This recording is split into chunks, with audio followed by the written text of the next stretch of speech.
Here we go. The JackJumpers are back in action against the Cairns Taipans. They've been awfully impressive over their first two games for me, and I reckon they're going to be too strong for the Taipans. Are you happy to play the underdog price? I'm also going to take the unders. One of my favourite bets in the NBL is the unders at the Cairns Convention Centre. I'm not sure why. There's no data that explains it. Maybe it's just something to do with the air in the building. But these games at the Convention Centre often hit the total points under. Even though that's a low total, I'm still willing to play with it. So they're my suggested bets. My best bet of the NBL season so far is the Cairns under there for the total points. But why not start a group, invite your friends and chuck that one into your Bet with Mates group. A lot of people use it for racing, NBA, all of the sorts, but I reckon we get some NBL in there. Enjoy, and most importantly, gamble responsibly. I'm never off my grind. I'm always on time.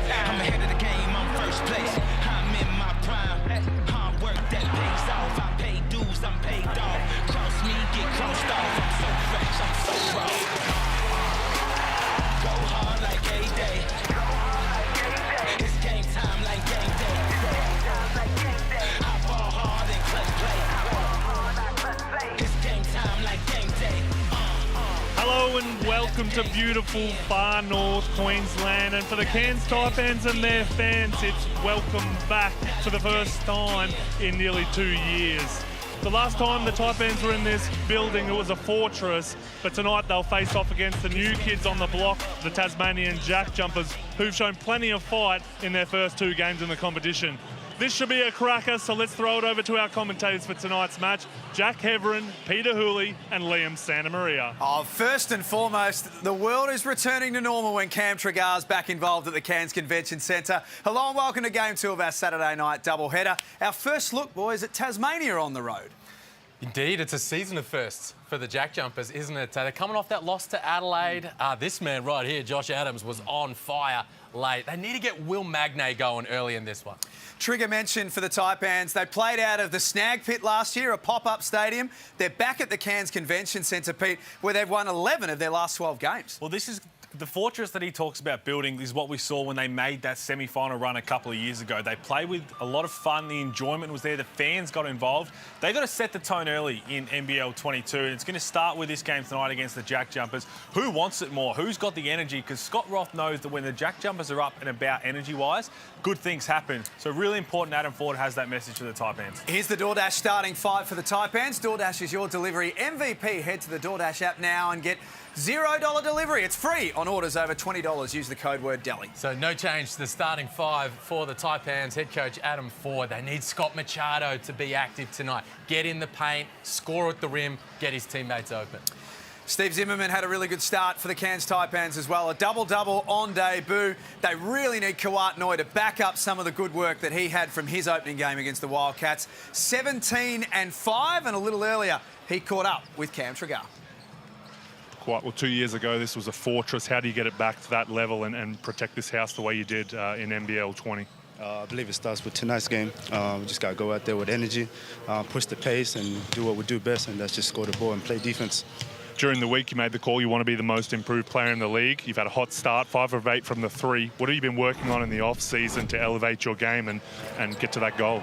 Just a little bit of more what I did last year. You know, unfortunately, I got injured last year, so I couldn't, provide everything I do on the court. But this year, this offseason, I worked on everything, my offensive game, my defensive game, and, just being more consistent, and I believe I'm going to show that throughout the season. Good luck tonight. Thank you.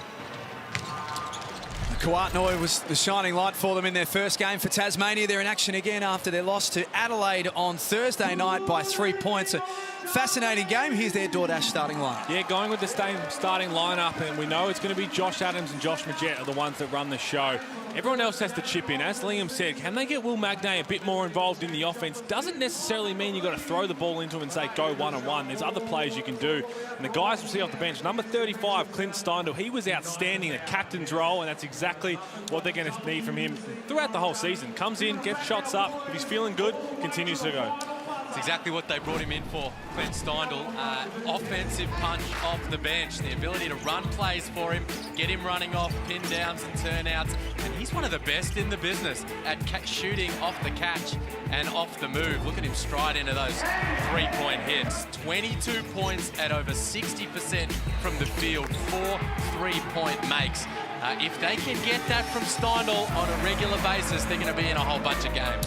want to go back to a point that Damon Lowry was just talking about on the crossover, about the end of Thursday night's game with the JackJumpers. Josh Magette took the shot. Josh Adams was the man with the hot hand, though. How did we see the end of that game? Was it the right play call? Well, I was calling that game, and yeah, Josh Adams really got them back into it, and once Top Withers got fouled off from the Sixers, he just took over. I think there was enough time initially for Josh Magette and the JackJumpers to find Adams the ball, but if you're Josh Adams, you've got to come to it. You've got to go all the way to Josh Magette, get a handoff, and then have your isolation play. If you think about the game prior, their opening game, when Josh Adams had a chance to win it before going to overtime, turns it over on Nathan Sobey. So I wonder if Josh Magette was thinking, oh, this is my time this week. The JackJumpers, after playing their first 2 games at MyState Bank Arena, are in the white for the first time tonight, and Cairns back in the orange and back at the Cairns Convention Centre. They haven't played here since Game 2 of the semi-final series against Perth of 2020, and they won that game.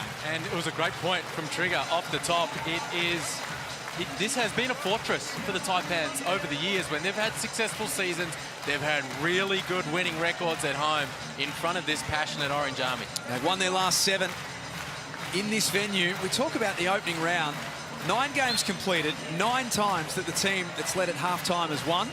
The margins so far in this round are 3, 7, and 8.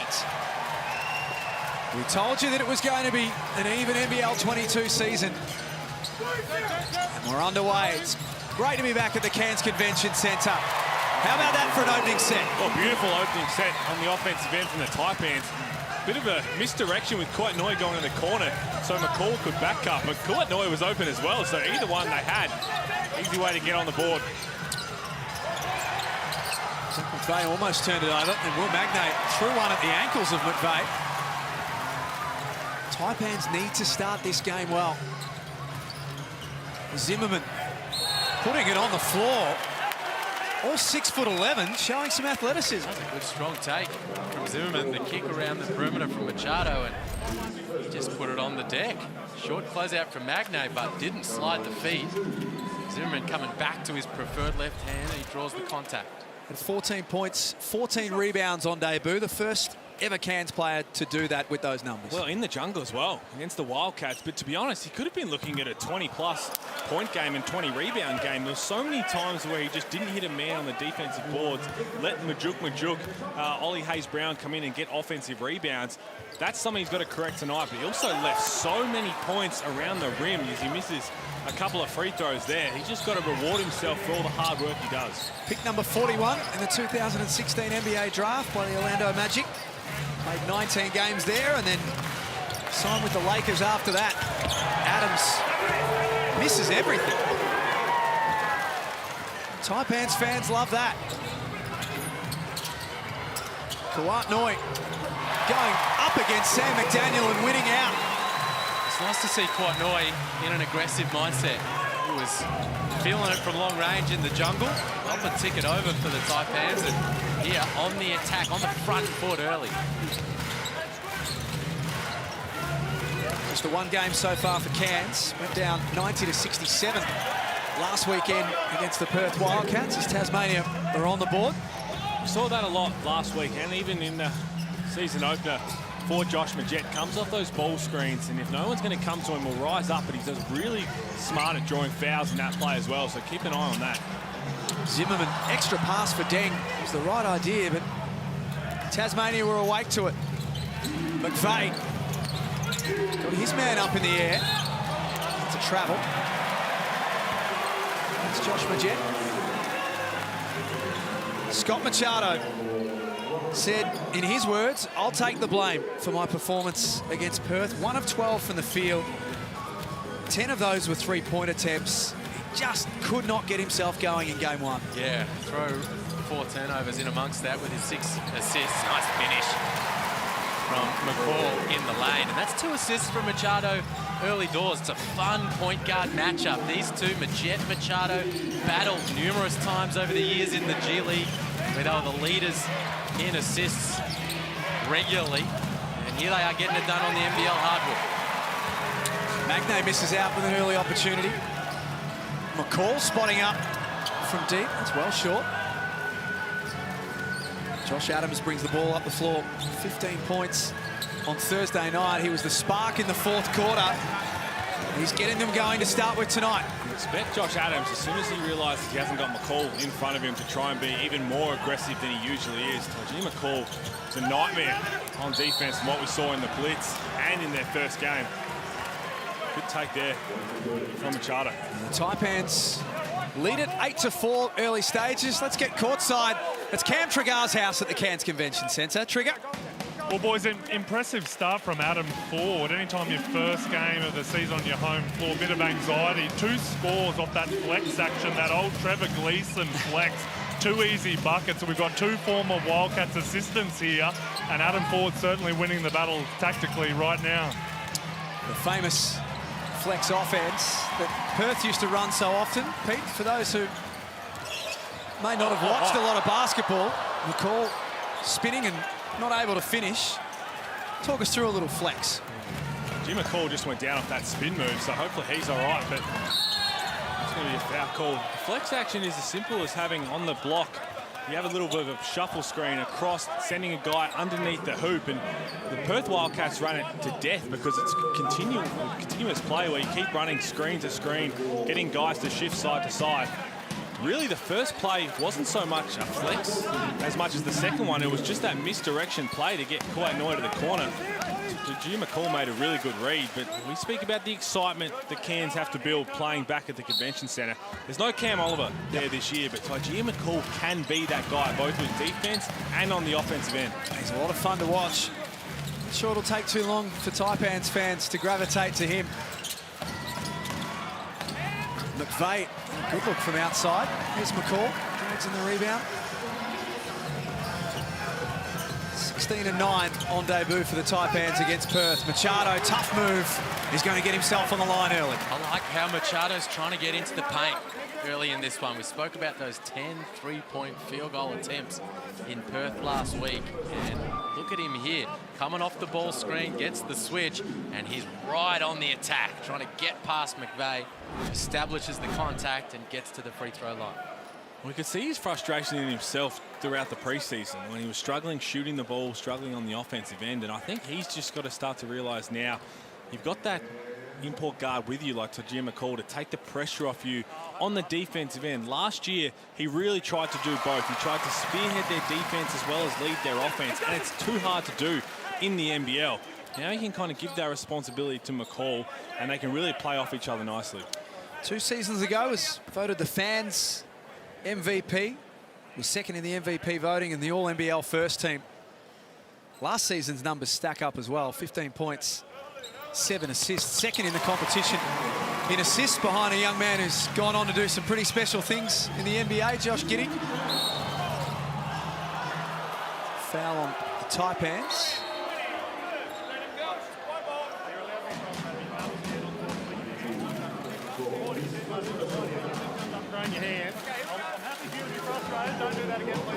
Now officials James Gregoire, Alex McEwen and Mark Mill.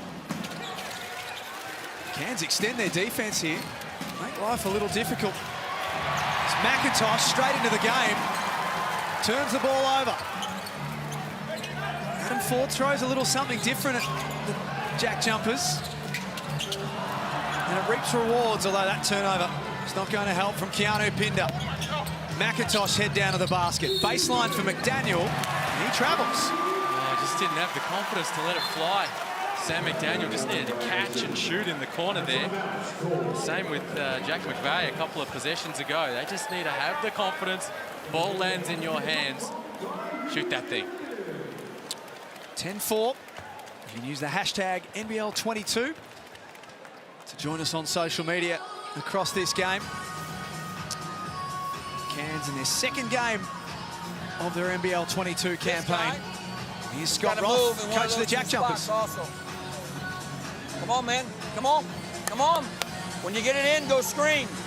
They're doing it to us. You got to lock in mentally here. Come on, come on. Let's come down and... Yeah.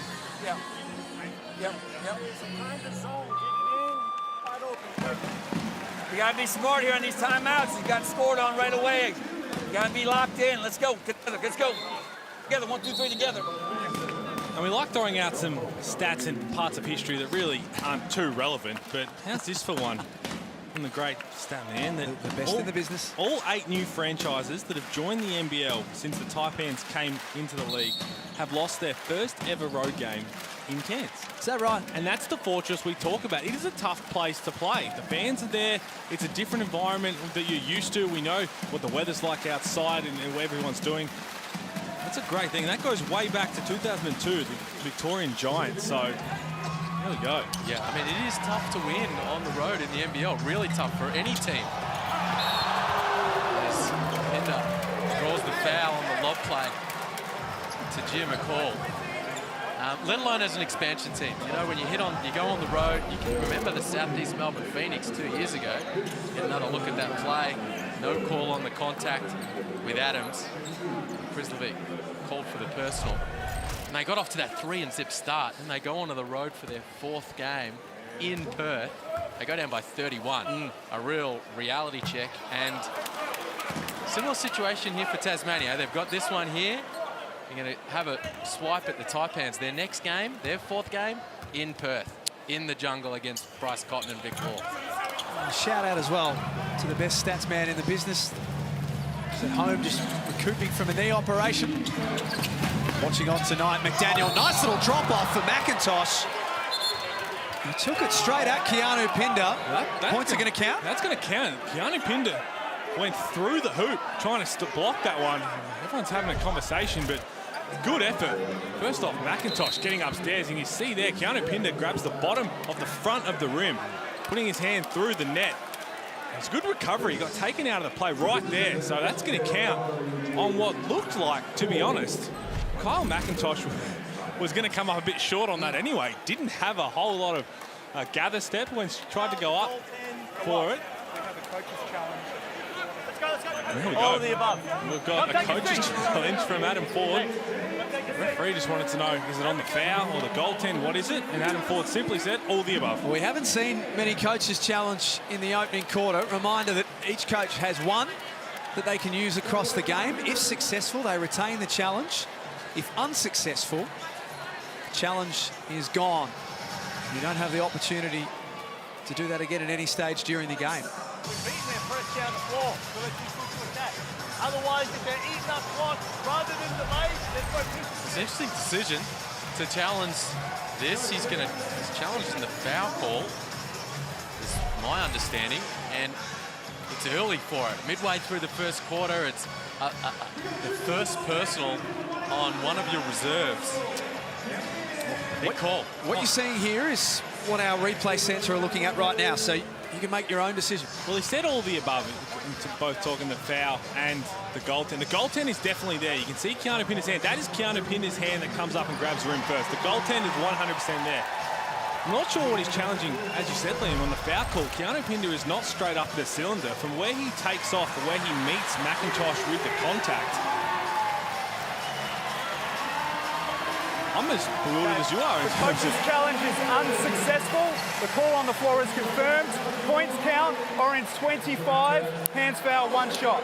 They lose their coach's challenge and their timeout. Just rubs salt into the wounds, doesn't it? Points are good. Challenge unsuccessful. No more challenges left. Timeout burn. And what it could potentially really hurt was the play before when Josh Adams jumped in front of Tajir McCall. If that's called a charge just based on what the referee sees out the corner of their eye, that's McCall's second foul in the first quarter. That's where you kind of want to think about using it. He got in some foul trouble in the jungle. He's super important to the Cairns Taipans, but that's probably one that gets sent up to the replay centre and they're thinking, our job's pretty easy. Kyle McIntosh is on the board now. Machado, ultra aggressive tonight. He's trying to get in deep. And now he's drawn some contact. Love it. It's a clear adjustment from Machado from the way he approached things in the jungle last week. Just trying to be aggressive, get back to playing his natural game, which is not to hoist up double-figure three-point attempts. Is to attack the rim, put heat on the defense and the officials, make plays for his teammates and himself. Taipans from the baseline. Machado got away from Majet. He's going to play back through him. Shot clock at 9. That's a tough three. Hits the front of the iron. Adams trying to get creative at the other end. His pass chopped off. Still has it. And plenty of time for the JackJumpers to work with. Majet all the way in. Finishes off with the right hand. Good patience from Josh Majet. Knows that when the shot clock's running down, every team wants to switch. Majuk dang on him out there and went down. And keep an eye on Scott Machado, top of your screen right now. He's come up a bit ginger from that play before, trying to shake out something in his leg. He's diving on the loose ball. Did well to hang on to it after all of that. McCall has to get a shot away. It's a bit clunky for the Taipans in the last couple of minutes. Scott Machado, you can see there, looks very ginger on what looks to be a right foot or ankle. Adams makes them pay at the other end. Was explosive, Josh Adams. He's ready to fire at any moment and just finds a little bit of space to get his look off. He's carrying over his form from the fourth quarter on Thursday night. Nate Jawai about to check in for Cairns. And looks like Steve Zimmerman coming in as well. So the Twin Towers in action for Adam Ford. Pinder eventually found McCall, took the bump, played through, scores, one to come. That's a really beautiful pass from Keanu Pinder. He wouldn't have made that pass last season. The poise that he showed there. Didn't quite have the angle when he first saw the open man underneath, but just read the defense, found the angle with the bounce pass. Look at him here, just assessing, takes the extra dribble to get the timing right, and finds Tajir McCall underneath.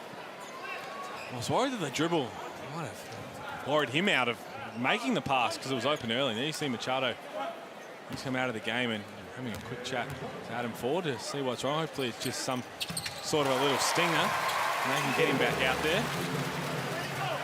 Comes to the league after winning the G League Championship in March. Tajir McCall with the Lakeland Magic. The G League all-defensive team as well. We'll learn a little bit more about him later tonight. Travel from Kyle McIntosh.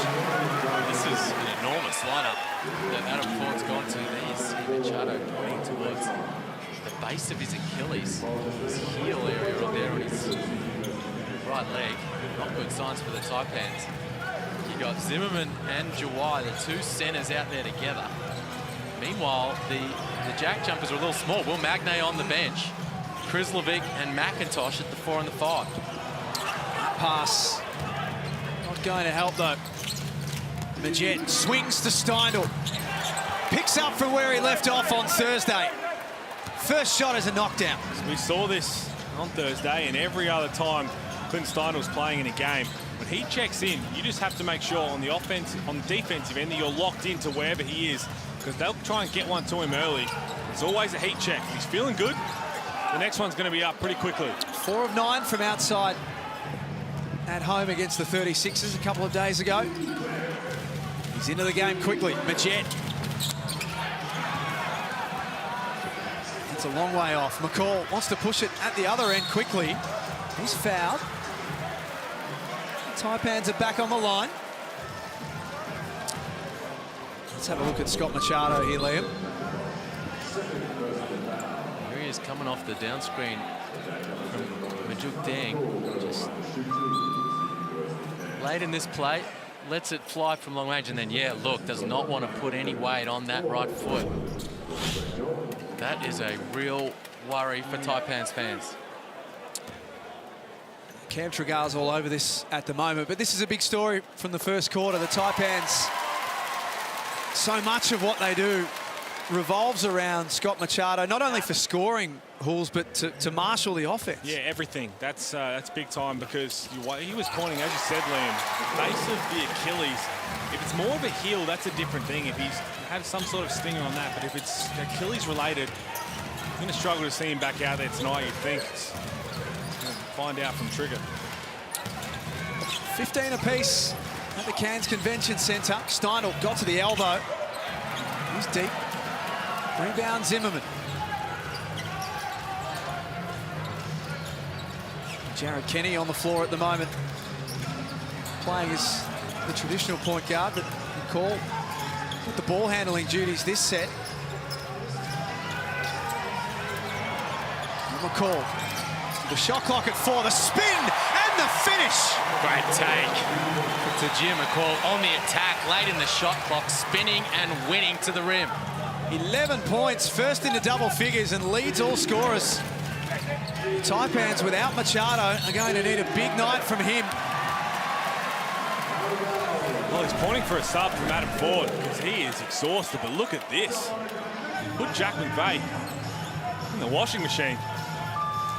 Straight downhill. Jack McVeigh blinked and he was gone. He's come out, well-earned rest, but Adam Ford's probably thinking, mate, you got 30 seconds in you. I need you out there. Scott Machado can't get back into this game. They've scored off the last 2 possessions, Cairns. Jawai muscles in on Chris Levick, who's playing against his former team tonight, and more free throws coming. And that'll be the focus now for the Taipans. Their 2 primary playmakers, Machado and McCall, off the floor, pounded inside. The 2-headed monster of Nate Jawai and Steven Zimmerman. That'll be their focus at the offensive end. And try to make the Jack Jumpers respond. Scott Roth brings Will Magnay back into the game, but Jack McVeigh is the guy who has the mismatch down the other end. A 3-point shooter playing at the 4 spot. Either Jawai or Zimmerman will have to guard him. They're going to have to chase him out to 3-point territory. Still a minute and a half to go. After this free throw from Jawai, they'll have been on the line for 11 attempts. As Liam said, they've made it a focus.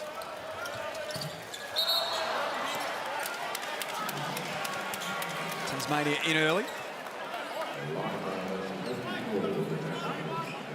Jawai had a pretty quiet game first up against Perth. 2 points, 2 rebounds in 8 minutes. It just wasn't happening for him first up.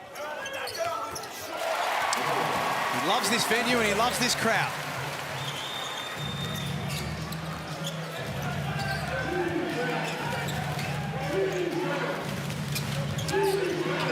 Lead it by 6. Steindl got away from his man, stayed in front of him and scores. Let's get the trigger. Yeah, well, a bit of confusion here on the Taipans bench. Adam Ford just come lumbering down the sideline looking for Scott Machado, but he's still in the sheds. Just spoke with the Taipans medical staff. They expect Scott Machado to return. It is bruising on the back of the leg, not the Achilles. So they're treating it in the sheds, but they expect him to make a return shortly, boys. That's good news. Thank you, Trigger. That's great because, as you see where he was pointing, it's going to be one or the other. So if it's that bruising on the bottom of the heel, it's going to be painful, but get some padding in there as much as you can. Little painkillers and send him back out there. That's really positive news for the Taipans. And that play before from Clint Steindl. I know everybody's probably thinking, was that Clint Steindl who stepped inside the 3? Yes, it was, and great read from him.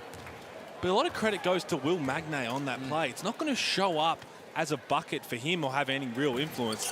Him setting the screen and rolling that hard meant that the defense couldn't commit to Clint Steindl, and he waltzed all the way down and basically got a layup. Will Magnay on the bench with 2 fouls late in the quarter.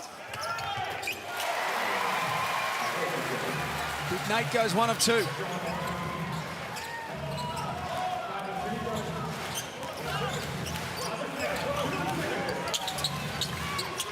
See Jock Perry, number 15 for Tasmania. There he is in possession. Can shoot the 3 ball. He showed us that in the blitz. Gave that one up though to McVeigh. Takes it hard at Zimmerman. Left-handed finish as well. That is outstanding. Good attack from McVeigh. He had a look at the 3-point opportunity with Zimmerman a moment, just giving him a little bit of space, and he said, you know what, I'm going to get on the attack. Good body up from McVeigh as he put it on the deck there. Was able to finish with the left. And the foul's on Big Nate coming in and giving the young fella Jock Perry a little taste. We've got an extra look at it, the Taipans. There's McVeigh again. It's not the size of the dog in the fight, it's the fight in the dog. Well, Adam Ford will be furious about that. Okay, maybe they get hurt by McVeigh stretching you out, but offensive rebounds over Steve Zimmerman, that's not what Adam Ford will be looking for. That's exactly what I highlighted happened last week, over and over against the Perth Wildcats. Zimmerman just has to get his body down low and get Jack McVeigh out of there, because Jack McVeigh, to be honest, did not even leave the ground. The ball just fell into his lap.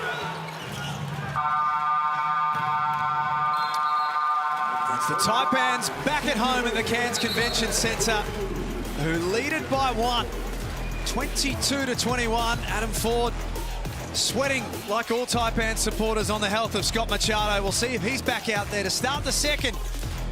It's quarter time in the Hungry Jacks NBL.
You're watching the Hungry Jacks NBL Saturday night basketball. The Cairns Taipans back inside the Cairns Convention Centre for the first time in nearly 2 years, and they've given their fans plenty to be excited about. They lead it at quarter time, 22-21, and the winner of our Kmart Fam Cam, Oliver Jasker, I should say. Big Cairns Taipans fans, and like every Taipans fans, they love Big Nate. It's not easy to get the top of Big Nate and all of everybody in the shot. So we start the second quarter with Scott Machado still on the bench. If you have just joined us, Taipan star point guard has a heel complaint, but we're assured that he will be back out there at some stage. Jared Kenny running the floor in his absence. Taji McCall couldn't finish off with the left hand from close range. Here's Jared Weeks, his pass almost chopped off by McCall. As Kenyon cuts to the basket. This is from right underneath the cup.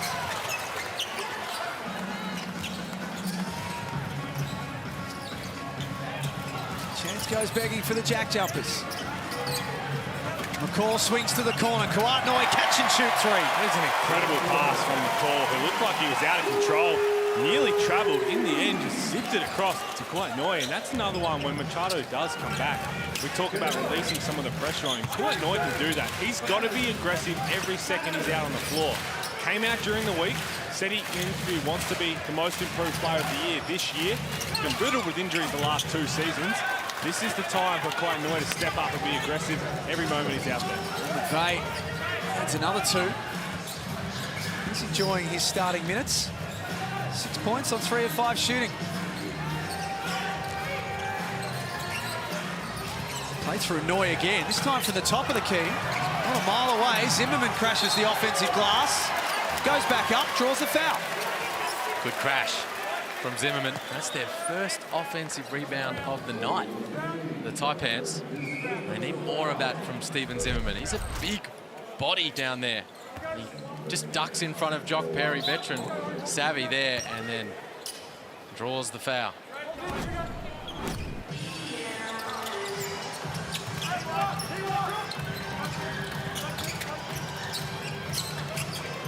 McCall winds the clock down into single figures. Bounce pass to Zimmerman, who travels. Well, it's good Turn it over. Good defense from the JackJumpers. They were switching the turnouts, not letting anyone get open. And by the time they had to run the on-ball screen, where Zimmerman caught it, they don't want him to have too much to do. He had to put it on the floor, had to get around a couple of defenders. McCall's got to try and draw the defense a little more, so when you do dump it off to the big fella, all he's got to do is just go up and finish. A couple of minutes played in the second quarter. Steindl working hard off the ball to receive. Off the front of the iron that time, and McCall throws it straight to Adam Ford, and he wasn't that far away from you, Cam Tregar. He wasn't, boys, but he's the man I want to talk about. This is the first time I've seen McCall face to face, and I was a bit worried about his size. He's not a Torrey Craig, not a DJ Newell, and I thought the Snakes got beaten up a bit last season, but his engine is incredible as weeks get to the cup. Just the way he's been able to plug in, fill that point guard spot. Needs a rest here, as I mentioned it, and Kenny brings it up, but the way he filled Machado's shoes, boys, in this last little stretch has been impressive. He's versatile, isn't he? Yeah, no, it's a great call from Cam because he's just such a competitor to Jim McCall. NBL teams have had their eye on him over the last couple of seasons, doing good things in the G League. And we've talked about his impact that he can have at the defensive end. He's long, he's athletic, he's active, and he has a real hunger to be an impact defender. But Cam makes a great point about his playmaking. With Machado out, you can put the ball in McCall's hands. He can work off handoffs and pick and rolls. And he's making things happen out there. He had a couple of triple-doubles in the G League, so just doing a bit of everything and doing it well when he gets out there. And Adam Ford came out pre-season saying that he's going to be one to keep an eye on for the Defensive Player of the Year, the Damian Martin Trophy. And he looked good last week in the first half. Vic Law coming off for 37 points. McCall went to him, kept him to 8 points at halftime. Then a guy by the name of Bryce Cotton decided to get going, and they tried to shift McCall onto him, but once Bryce Cotton's hot, pretty hard to stop. JackJumpers have played 2 games so far this season. They won on opening night last Friday against the Brisbane Bullets, and then we're at home again on Thursday night. Went down to Adelaide by 3 points in a game that fought really hard to get their way back into. A shot to force it to overtime. 1-1 to start the season. Now we're trying to be creative. Out for Deng. Now McCall didn't really want it. Deng on the offensive glass was stripped of it by his own man. Cue the Benny Hill music. I'm not sure that counts. A book wall into the game. Just, is that a block? Did he block Majuk Deng? Was that, can you register that? Frustrating for Majuk Deng, though. He's having a bit of a rough first half here. 0 points. This was his first rebound. He said, I got it right here, close to the bucket. Oh, hold on a second. Come on, Bull Qual. Something tells me that might make Sanders watching on Tuesday night on NBL Overtime. They need to find a way to get Majuk Deng involved a little bit. He usually has a bit of a mismatch at the 4 spot, where there's a bigger, kind of slower guy.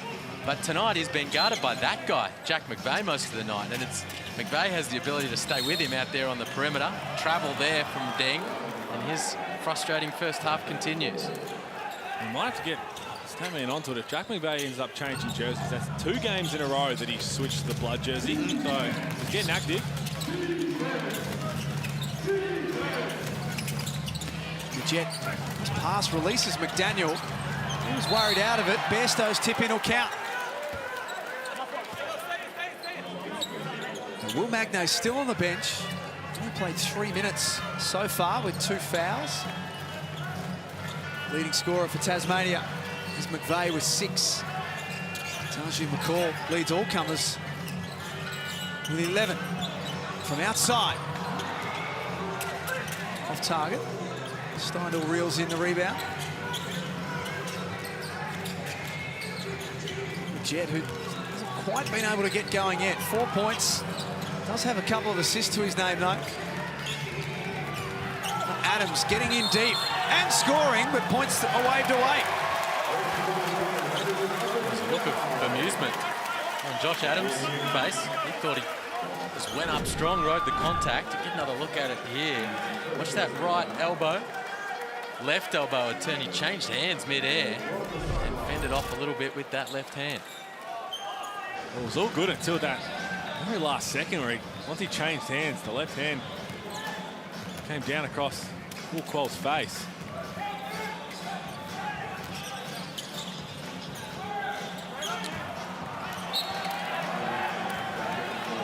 Taipans give it up. From a JackJumpers point of view, Liam, in their 7 games so far, including the 4 in the NBL Blitz, or 5, I should say, 6 games they've had scores between 79 and 83. They had 1 game in the Blitz where they were pumped by Perth. Is that enough? Are they going to win games averaging 79 points? No, not a lot. Need to find ways to put points on the board. Majet is going to be a big part of that. You know, he's been up and down with his kind of shooting numbers throughout that period of time. Scott Roth, they've got a talent deficit compared to most other teams around the league. He knows that. They know that. He said after their loss the other night, our margin for error is really small. And so they didn't bring the juice to start the game the other night, down 14 midway through the second. They're going to be a high-intensity, pressure defensive team. They're going to have to find different ways to make it happen. Cairns give it up once more. It's turnover number 8 in the opening half.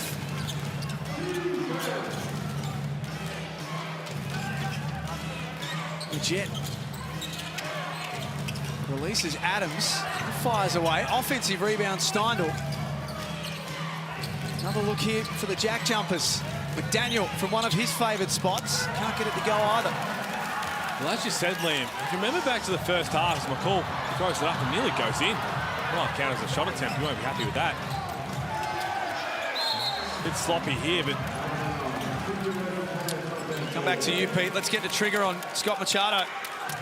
Well, boys, bit of an update. Scott's doing a bit of limbering up in the hallway over here near the Taipans bench. I just spoke to the man to himself, said, "You okay, mate?" He said, "I don't think so." So a little bit of confusion down here. The docs might want to clear him, but I don't think he's too sure that he's right to go. So we'll watch this situation here. He's doing some exercises, a few stretches. I'll let you know as it evolves. Well, after he pulled up straight away and went down the other end, Scott Machado, you could see, looked okay walking around certain ways, but as soon as he tried to put pressure on to change direction or have a bit of explosiveness, looked really uncomfortable. And back to my point about the JackJumpers, they set the tone in the first half of the game against the Bullets on opening night. The energy on defense was there. They were all up and in, causing turnovers.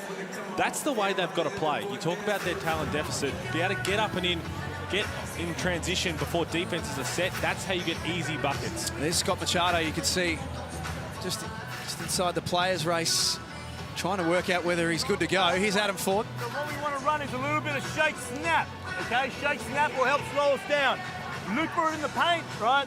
But also recognize the fact that if we get Juki up here early, if it's your man that's sagging in, that's you helping back out. So you'll get the first screen, but you know you're not coming back for that second one. Make sense? All right? If you pop out and you don't like that shot, then you reset and we throw it back into you, okay? Let's slow it down. We'll get you matchups on the way out.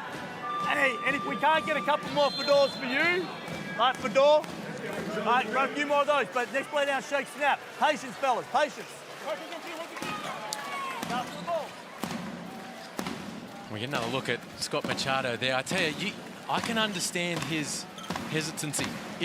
We did see him touching down towards the base of that Achilles. If it is indeed, if he feels like it's got anything to do with his Achilles, you want to be very, very cautious about that. I snapped my Achilles way back when, and I had some heat, like a hot spot in that area in advance, and I look back and I wish I had paid more attention to it in that moment. We got the report that they say it's more bruising on the back of the heel, but he clearly is not confident at the moment to get back out there. Such a sensitive part of the body. Noy takes on three, was blocked over the back by Steindl, who makes up for the previous turnover. Adams at the other end. Rattles out, uncontested rebound, McDaniel. The help arrives eventually, and foul is on Majukdeng. They had the turnover, they haven't got the chance to get to the set that Adam Ford wanted in the timeout. He's talking about the shake snap. There's a couple of on balls. They want to get the ball into Nate Jawai right now.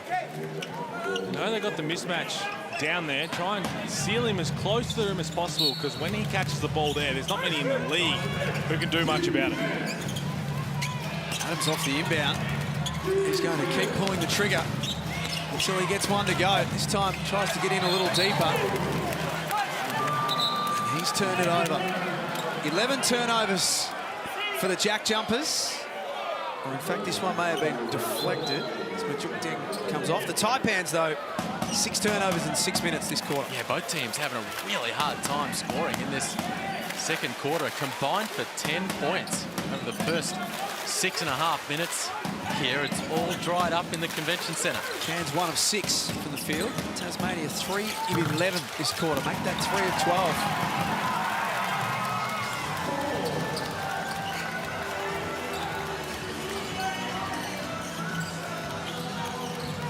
So we'll wait for more news.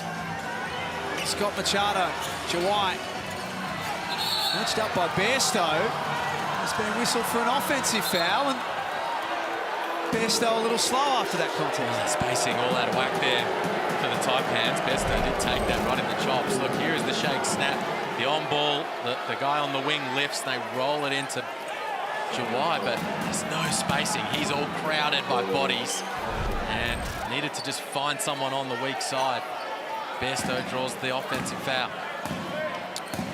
JackJumpers not happy with some of the officiating. Adam Ford not too pleased either. It's been a struggle this second quarter in the Cairns Convention Centre for all teams. Josh Majette now 2 of 7.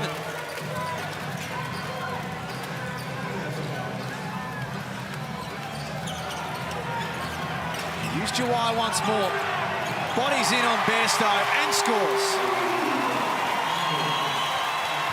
That might be the shortest way home for the Taipans. They're going to get it back here. Adam Ford has a warning coming his way. The next stoppage. He might blow a gasket if they keep turning it over like this. Pinder paid a little visit to the front. The boxes on the front row there. Adam Ford, he is heated. Right now, here's the turnover. Pinder chases it down and then goes right over the top. They'll jump off the bench to help him out, but he's okay, right back into it. And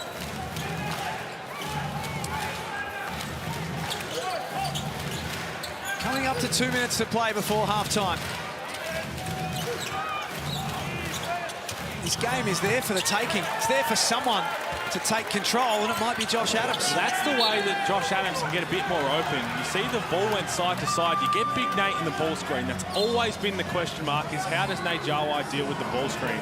Josh Adams walked into a mid-range jump shot, basically a free throw, knocked it down after struggling early with his shot. That's going to help Josh Adams. He's 1 of 6 from 3, 3 of 10 from the field overall, but that's a nice, easy one to get him going. No timeouts remaining for both teams as we head into half-time. Tasmania find themselves up 1. Know your spots. Sam, you're at the 4, right? So once you hand back, Sam, pardon me.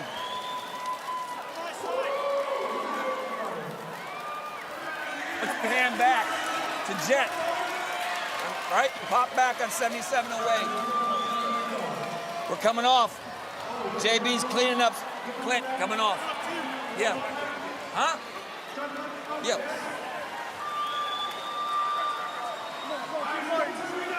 Getting your catch, handing it back. Off to the rim, clean it up. You're just running. 2 minutes.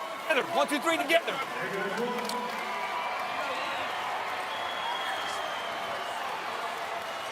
JackJumpers break away from their huddle. They beat the Taipans twice at the NBL Blitz, once in Hobart at My State Bank Arena, 81-66, and as the Blitz was on the road across Tasmania, they won 83-68 in Launceston as well. They found it a little tougher to get some fluency about their offense in this first half tonight. They extend the trap here on Cairns, who are going to run out of time to get it beyond halfway. Well done to the JackJumpers, straight out of the timeout. And that's the tone they set in the opening game of the season. That's what Scott Roth wants to see more throughout the game. Really hard to do for 100% of the game. Everyone gets tired. It's not always that you're able to do it. You see how successful they are when they do get up and in. Everybody moving well. That's the stuff they've been practicing in the preseason. Jet surveys the floor, kicks it out to Steindl, picked it up off his ankles and knocks down the three. What a play design again. Scott Roth will be ecstatic with the JackJumpers. Firstly, to execute on the defensive end, but then that play on the offensive end was a thing of beauty. Misdirection everywhere. Let Clint Steindl run all the way around. Basically did a big donut. Got a 3-ball. It was a pretty average pass. Didn't matter. They score the last 5, the visitors. Gee, McCall misses a bunny.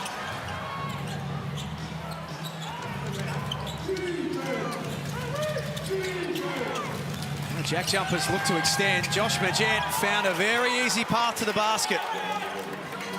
Well, that's the question mark, isn't it? You talk about Big Nate in that action. Gets caught up on a screen as he's just trying to drop off in that drops where you don't really pressure the ball screen. A couple of extra helpers from behind and just a wide open layup for Majette. That's the easiest points he'll have. Jawai had the right idea. Tasmania knew that it was coming. They march up the floor. Bairstow pulling up. And the Taipans will use their full 24 seconds. Trying to get a good possession to take some momentum into halftime. Shot clock at 7 for McCall, who uses the screen from Jawai. That's out of bounds. You see the impact, what happens when you lose your floor general and point guard Scott Machado. Guys are just in the wrong position. They're not hitting screens. They're not making contact. No one's getting open. The JackJumpers have lifted their intensity on the defensive end. That's helped them out. Majette stepped through, got the shot away, and wasn't far off either. The visitors lead at halftime, 34-28. They scored the last 7 points and put themselves in a good spot on the road. Strong finish to the half for the JackJumpers. Geez, the Taipans really struggled to put points on the board in that second term. 6 second quarter points from Cairns, and they now trail by that much. They've got some work to do. The Taipans, they've got to try and find a way back into this one as we get to Cam Tregar. Well, Tajir, you're moving into that primary playmaking role with Scott out. You look like you're breathing pretty heavy. How long can you sustain this? As long as we need to, we got to win the game. It don't matter if you're tired or not. There's no time to be tired. We got to win. 6 points in the second quarter, though. I see the effort is there, but what can you do to free up some of your pieces, get some easy buckets? Start turning the ball over and make better plays, starting with me. Turning the ball over way too much. There's people open. I got to get my teammates involved better. I got to be better. Good luck in the second half. Thank you. Appreciate you. The turnovers are killing the Taipans in this first half, 13 of them as a whole. They're back inside their spiritual home tonight. They are certainly in this game as we head to halftime. It's Tasmania leading 34-28. The Hungry Jacks, NBL.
Thanks for being with us, the Hungry Jacks NBL. It's half-time in the Cairns Convention Centre. The Tasmania JackJumpers on the road for the first time in their NBL history against the Taipans, and they lead it 34-28 in a game, Pete Hooley, that from a Taipans perspective, not to harp on the negatives, but in that second quarter, they had 6 points and 11 turnovers. Well, a lot of turnovers, as we said, and Jim McCall said it himself. Now with Scott Machado out, it's got to be on him. He's got to lead the team. And when the JackJumpers, Scott Roth called a timeout. He made them lift their intensity on both ends. Their execution was great on the offensive end.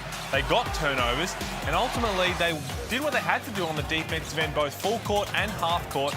And that's what they've got to do throughout the whole game. It's easier said than done. It's very tiring, but that's the style of play the JackJumpers play. Clint Steindl picking up where he left off on Thursday night. He got 8 points. Josh Adams got going there a little late. We'll find out exactly how he did that. Tajir McCall, as we expect, doing a bit of everything. In a game like this, as you take a look at some of the major numbers, how important is execution when points are hard to come by? Well, it is. It's super important, especially when the JackJumpers defense has lifted. Your execution has to be even better. You've got to match that on the offensive end. And that's not trying to out-sprint someone necessarily. You can just set good, hard screens. That's something Nate Jawai is really good at.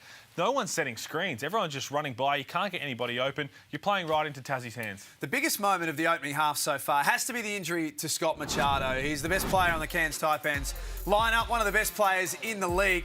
Take a look here at the right foot.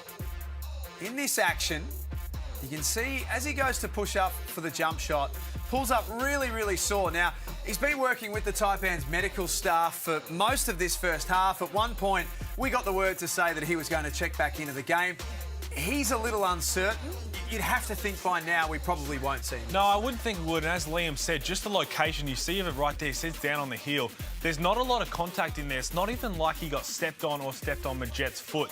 So something's triggered there, whether it's a hot spot, something going wrong, not something you want to go anywhere near tinkering with, especially this early in the season. Fingers crossed it's something super minor. Can't imagine we'd see him in the second half. Now, you're next to me at halftime this time around. In the first game at halftime, you went to the analyzer screen. Have you been given the boot already? I'm happy to let I like the classroom. Should we call it the classroom for now until someone else helps us what it is? Well, let's go to the classroom because Mr. Santa Maria is in the classroom. And Liam, the JackJumpers scored the last 7 of the first half. You've taken a look at how they got it done. Yeah, it was a bit of a grind offensively for both teams throughout that second quarter, but a strong finish from the JackJumpers. 3 really well executed plays down the stretch. And what they did is they made a focus of this man, Nate Jawai, at the defensive end. It's always the big question mark with Jawai. How is he going to go defending the on-ball screen? So they put him in some of that action. So you watch as we show this first play. Josh Adams comes off that first screen, and then we pause it there.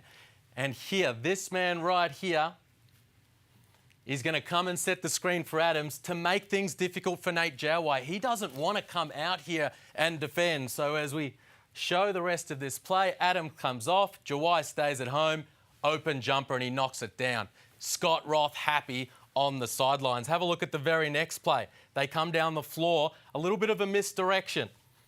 So the focus here, they're going to put Nate Jawai into an on-ball, but the play actually is for Clint Steindl. Keep your eye on Steindl here as this play continues, because right here, Kawatnoi makes a crucial error. You can't slide under the screen with Clint Steindl. Even though the pass isn't on the money, he's got enough space there to catch and knock it down. So now that's 5 consecutive points from the JackJumpers. And then as we go to the third play, right here, Josh Majet.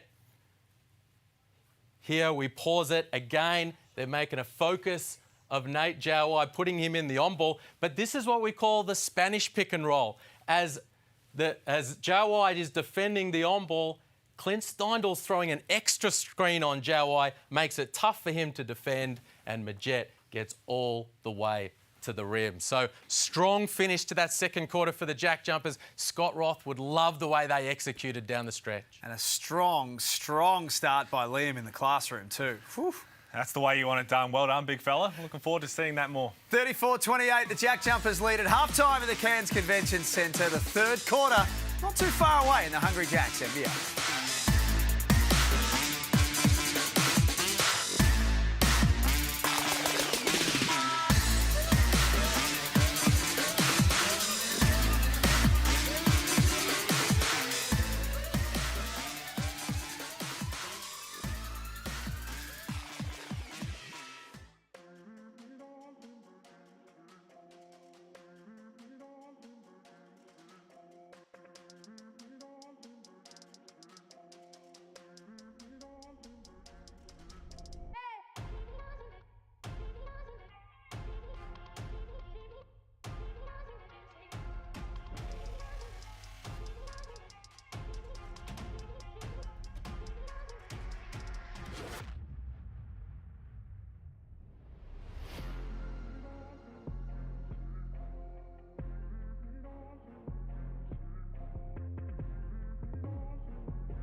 You're watching the Hungry Jacks NBL Saturday night at the Cairns Convention Centre. The JackJumpers lead it by 6. Let's get to Cam Tregar with the coach of the Taipans, Adam Ford. Coach, obviously losing your offensive centrepiece is going to disrupt some things. 14 turnovers too many. What are some of the things you can do to free up some of and get some easy scores? Yeah, it's getting a bit clunky in there at the moment. Again, the turnovers is a massive issue. So, we're going to try and maybe limit some of the decision making with the ball movement. And it's going to really make us predictable what we're doing. But I'd rather put up a contested shot at the moment than just throw it away. So, we'll mix it up a little bit in the second half. Try and generate a little bit on the turnovers for them and try and get us some attack breaks. But the reality is we need our bench and everyone to step up. And you have forced them into 10 turnovers. Just the 13 points in the second quarter. You're pretty pleased with the defense? Yeah, and that's it. We're not capitalising on it. So a few lapses on the other end, but collectively everyone's got to step up and take a bit of ownership in the area. So guys are going to be playing out of position now. Let's see how we adapt. Good luck in the second half. Thank you. It feels like they've got their work cut out right now, doesn't it? You can hear it in Adam Ford's voice at halftime. We saw Scott Machado sitting on the bench with ice on his foot. It's a big mountain to climb. Jared Kenny gets the start in Machado's place. You would expect Tajir McCall do a lot of the playmaking. They find him now on ball late in the clock. Kenny out to McCall from deep. Taipans shooting the 3 ball, just 11%, 1 of 9 so far in the game. His old 5, McCall, really settling for that 3, trying to get his stroke going because going to have to do a lot of that heavy lifting on the offensive end. But that first play for the JackJumpers, rolled it into big Will Magnay, just rushed it.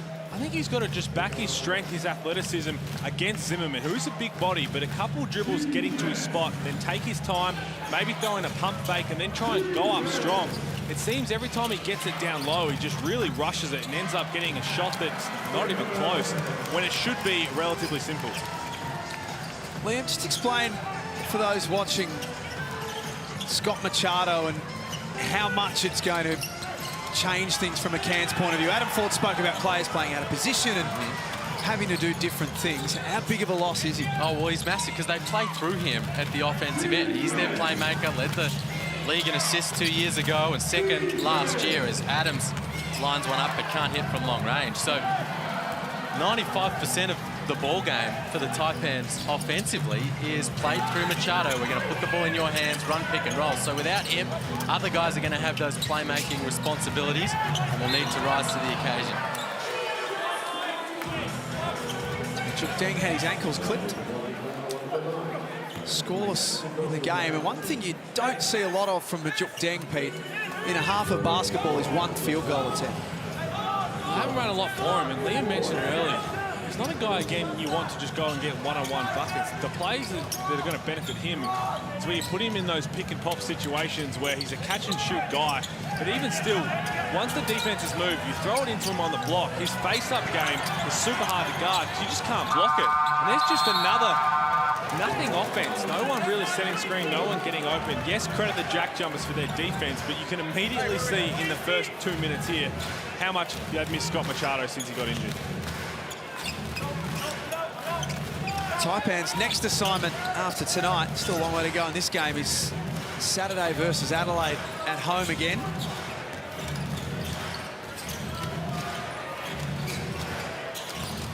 Be a big watch though, Machado. As Liam spoke about, that area of the body, it's not an area that you want to be taking risks with. The Jets 3 of 9. Kawat Noi might be the man to spark things for the Taipans. And one coming up. That's more like it for Cairns. Their first points since the end of the first, certainly this quarter. They only scored 6 in that second quarter. And I like that from Tajir McCall. Kick ahead, up the sidelines. Get some things happening in transition. And Kawat Noi able to score through the contact. You can see there Jordan Artai wearing the number 11. Mirko Jeric was sitting at the bench alongside him. Both players are out injured, but suiting up this evening, Liam. Yeah, Jeric's got the calf issue, expected back next week. Jordan Artai has a foot complaint. No timetable yet for him as Majet too long. Gets another look at it. Majet still can't knock it down. But they've got to suit up a certain number of players, and the Taipans, they don't have a lot of development players, just the one, Braden Ninja. So those guys have to suit up, sit there on the bench, support their teammates. This is what we've seen from the JackJumpers early in this season. We talk about their defense, their energy. As you can see, the Taipans bench. But they're 3 of 18 from 3. To go with 1 of 1 from the free throw line. You can see where a lot of their plays are. A lot of that will be in a game like this when the Taipans are playing Zimmerman and Nate Jawai as the 2 bigs, because they really sag off. They play that drops defense that Liam highlighted at half-time. So those mid-range jumpers, the 3 ball's going to be there. You just can't fall in love with it. When you're not hitting it, you've got to figure out some other way to attack and put points on the board. Let's go to Cam Trigar, courtside. Well, I couldn't agree more with Liam. Then those last 2 possessions just put Noy and that time McCall in good spaces to go one-on-one. I think they need to holster the on-ball action with Kenny. They just don't guard him and everyone stays at home and it turns into a bowl of soup. Let's get Noy, get Deng, get McCall. It's Magnai. That's the charge. Great job from McCall, but the Taipans get away from the on-ball stuff, open it up, open up the floor, slash and attack. It's a great call, Cam, and it's clear Adam Ford feels similarly. He's taken Jared Kenny out of the game, replaced him with Bull Qual, a floor spacer, a wing who can knock it down from range. And so you imagine Tajir McCall has the ball handling responsibilities, spread it out, get on the attack. It was Will Magnay again. Just a little bit impatient, rushed. It was a good little drop-off pass. That's the offense you want from him. But oh my goodness. He's left a couple of those, McCall. Deserved to be finished. Footwork was outstanding. Kawhi Noy downhill. And there it is. Give space for McCall to attack. Can't finish. Amazing effort from McCall to win the ball back. And then you give space to Kawhi Noy to attack. And all of a sudden, the Taipans are ticking the scoreboard over again. Adams got to a good spot. Knocks down the mid-range 2.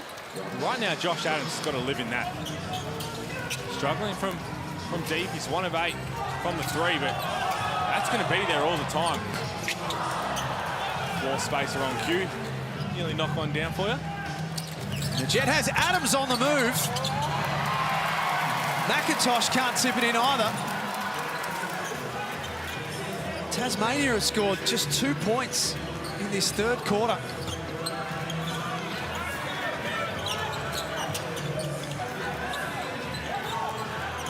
We keep saying it, but the game is very much up for grabs for whoever wants it. McCall late in the clock, got all the way in and lays it up. Really good attack, good awareness from McCall. He has not a traditional point guard, but he's taken that role right now and late in the clock, ball's in his hands, works off the Majuk Deng on ball and gets right to the rim. Adams wants to take that responsibility for Tasmania.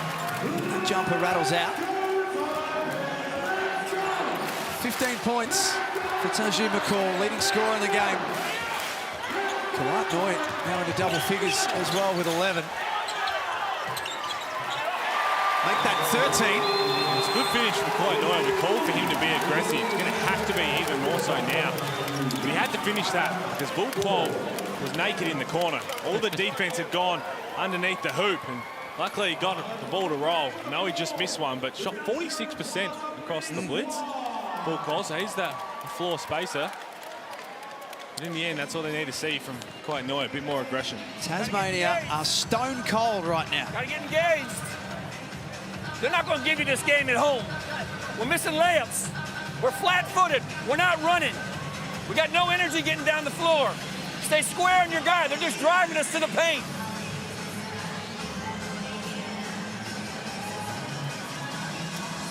Come on. Stay with this shit. Oh, let's go wave. And get them all moving. All right? You gotta get engaged about what we're doing. Everybody. Next play, next possession, next. Let's go. Come on. Together. 1, 2, 3, together. That wasn't a timeout about X's and O's. That was a timeout about effort. Here's the foul trouble for Tasmania. Jack McVeigh has 3. Will Magnay 3. At 10 points and 10 rebounds in the first game. Damon Lowry spoke about Will Magnay in the crossover and said he needs to deliver more. He spent a lot of time sitting tonight due to foul trouble. Yeah, he just hasn't been able to get going. You're right, just almost 7 minutes on the floor with those 3 fouls, and they haven't been able to find him offensively. He hasn't been sending shots away at the defensive end. Just not having the typical Will Magnay kind of impact this weekend. And here's the play Scott Roth called in the timeout. He said we want to go to the weave. Few dribble handoffs around the perimeter. Try to get everyone involved, but Josh Adams called for the offensive foul. That's one that officials have been taking a much closer look at so far this season, Pete, that handoff and the contact after. Well, so often you see it as a veteran move. The guys who have been in the league before, the handoff and kind of use your backside to turn in to the defender who you're handing off the ball to that offensive guy. But that's all Tajir McCall. That's the effort to try and fight over the screen no matter what happens. You're basically saying, I'm going to stay locked in and do my best to disrupt this play. And that's why he's going to be up there as one of the best defensive players in the league. It'll be even tougher for him now because it takes a lot of energy to do that, but we know what he's got to do on the offensive end.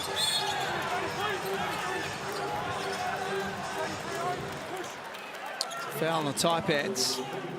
Statistically, according to the best in the business, the stat man, Mark Slocum, it's the closest game we've had of the NBL22 season so far. Neither team has led by more than 6 at any stage in the game. Well, points are hard to come by. There's Scott Machado not playing for the remainder of tonight. Jordan Nartai just talking him through exactly what Machado would be doing out there. Just in and out dribbles, crossovers, making plays for the Taipans. McIntosh lost the ball. Cairns swarm on him defensively. Now the challenge for them is to turn it into a bucket at the other end. McIntosh all up and in on Majuk Deng, who wants to go to task. His turnaround jump shot misses. Zimmerman, too big, puts it back in uncontested. Well, I can sense an element of frustration from Steven Zimmerman that he's not getting the rock. They've got this spread out offense right now, pitching it and driving it, and Zimmerman's thinking, why don't you drop it into me? They force the turnover here, the Taipans breakaway dunk for Majuk Deng, who crumples his way to the floor on the landing. They got a 2 from the judges. McDaniel's pass, too hard for Krislovic to control. Let's get to Cam Trigger. This game's changing, Trigger. Well, it's getting started to hear you boys here. It is loud. It's from effort plays like that. Don't know about the landing. Needs to work on that. But Tajir McCall is the piece they were missing last season. He's the DJ Newble, the Wilbekin, the McCarron that they've missed in that year last year. The effort's there. Everyone raises to that level. And for Santa, for Zimmerman, he just needs to know his role. Chase Obor's big fella. We're not coming to you, big boy. McCall lobs it up for Keanu Pinder. Did well to control it. Kept playing through. Got one on the elbow. Frustration really starting to set in for Tasmania. They've scored 2 points in this third quarter. Well, right now we spoke about when the energy goes flat for the JackJumpers, that this is when Cairns lift, but the JackJumpers just have to match the intensity of Tajir McCall. He's the one who's brought it for the Taipans on both ends. He's played a lot of this game, almost 25 minutes. He only sat down for about 90-odd seconds, so keep trying to work him over. He's taking the big ones in, as you would be. Spent last season with Adelaide. Keanu Pinder goes 1 of 2. Think back to that round 16 game against Brisbane last year. Pinder dominated, 19 points and 7 rebounds. Blocked by Zimmerman was Josh Majet. McIntosh set sail and misses everything. Tasmania will get another opportunity. Well, McCall is everywhere. He is throwing himself at every single rebound, just trying to get on every play. And yeah, he's got a few turnovers, but you live with that just on the effort that he's given alone, making sure he tries to impact every single play. McIntosh was way off on that corner 3. He struggled in the last couple games. Struggled with foul trouble in the preseason, fouled out twice, fouled out in that season opening game. He's still trying to adjust on how can he impact for the JackJumpers in this league without getting in foul trouble. bigger wing, bigger body to be able to be a defender. You keep racking up fouls. Scott Roth can't trust to throw you out there.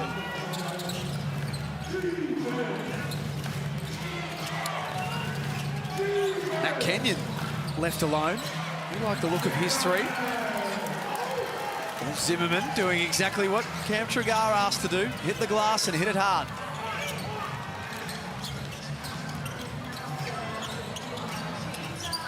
Will Qual, who is a shooter. Just like that. That's what he does. And he showed us that in little glimpses, little spurts in the preseason. As I said, shot 46% from deep. Going to have a bit more of a green light now with all their injuries and guys out. So just space the floor, and when you get your opportunity, step up and knock it down, and then just be solid on this end. If his form in the NBL1 season before it was postponed is anything to go by, averaging 18 points a game, he's going to grow nicely across this season. Here you see this play, the down screen here for Bull Qual. He comes tearing off it. Zimmerman finds him, and he's ready to fire. Down the other end, savvy play from Josh Majette. Bull Qual just knocked that down. The rookie was up and about, getting up into his stuff. And he knew if he just pulled up quickly off the ball screen, Qual would be out of position, making contact, and he drew the foul. Well, if this isn't on the scouting report for Josh Majette after the first 2 games, it will be after this one, because he's done that a lot in the first couple rounds for the JackJumpers.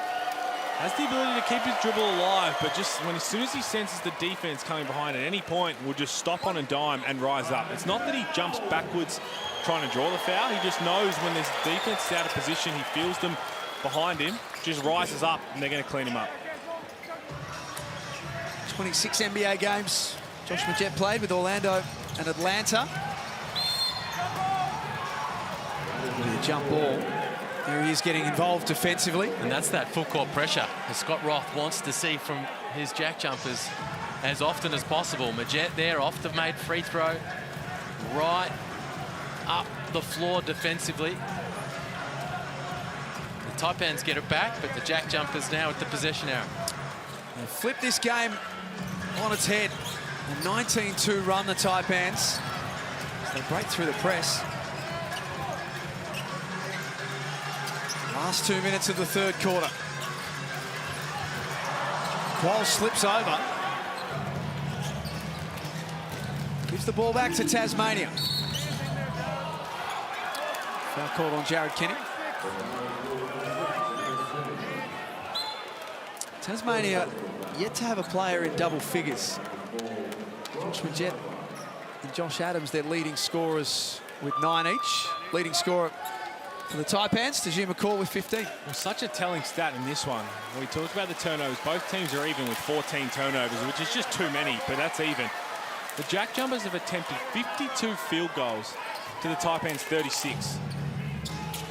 And they're down 8. And that's a lot of the credit we talk about them selling for threes. They've taken 19 threes compared to the Taipans getting to the line 20 times. Bairstow couldn't finish. Been happening off the ball there. Keanu Pinder.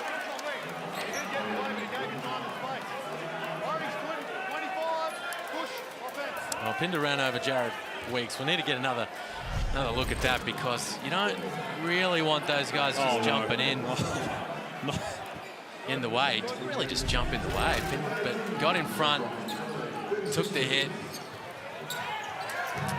The official the call. did say that he jumped in front, but you had enough time Well, we don't like to get out of the way. We don't like those plays in general, in terms of when they're just running the lane and whether someone's looking or not. But that's one that you could have probably, that's a hand in the cookie jar there from Bull Qual, but that's one that Adam Ford might have been able to look at challenging, because from that angle it looked like Jared Weeks knew what he was doing. Veteran play, just jumping over to the side. Unfortunately, a huge challenge on one that we look back on was pointless in the end. Whatever he was challenging, both were incorrect. And here's the one. So you look at Jared Weeks just moving, going into it, and might not be able to see from that angle. Maybe Keanu Pinder was a little frustrated, extended an arm. That might be what the referee saw, but just because he saw Jared Weeks trying to bump, that's the potential of what that was. Jared Bairstow misses the second, but is going to get another chance. Just hold fire. Queensland basketball fans. We teased them with the burger. They can taste it in their mouth. And now they can chop down, courtesy of Jared Bairstow. The code word is point. Just to make sure, check the T's and C's. If he made that one, there might be a few upset people in Queensland. Well, technically speaking, he's missed 3. I don't know if you get chips with that burger now or a little soft drink or something like that. Triple cheeseburger, there you go. Kawat Noy couldn't finish off the window. Weeks gave up the 3 ball, instead deferred to Kenyon.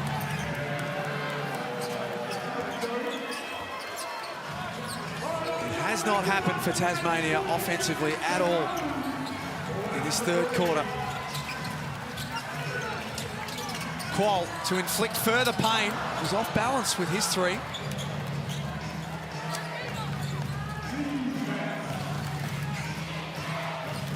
Cairns should still get another look at it. 15 on the clock, 23 on the game clock. Weeks with a hand in the face, that's long as well.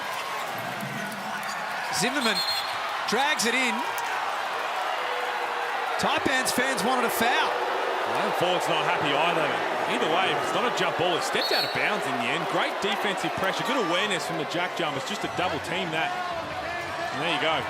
There's a technical foul. Adam Ford had a warning earlier in the game. Wasn't happy. Wasn't happy about that either. He's seen him get all over Zimmerman here. And Matt Kenyon actually tied it up. That's a good call from the official. And through Josh Majette, forcing that jump ball in the backcourt a few minutes ago. They got the possession arrow back. And they would have won possession there. Adam Ford loses his cool. Steindl to the free throw line. And every point really matters right now for the JackJumpers. It was the Taipans who only put 6 on the board in the 2nd quarter. That's only the 6th JackJumper point of this quarter.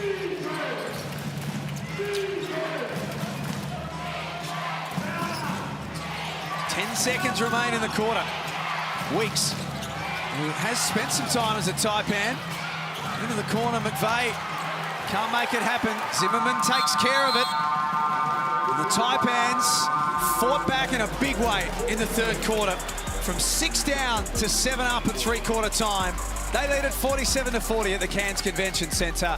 We've got the conclusion of this one coming your way next in the Hungry Jacks NBL.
It's all.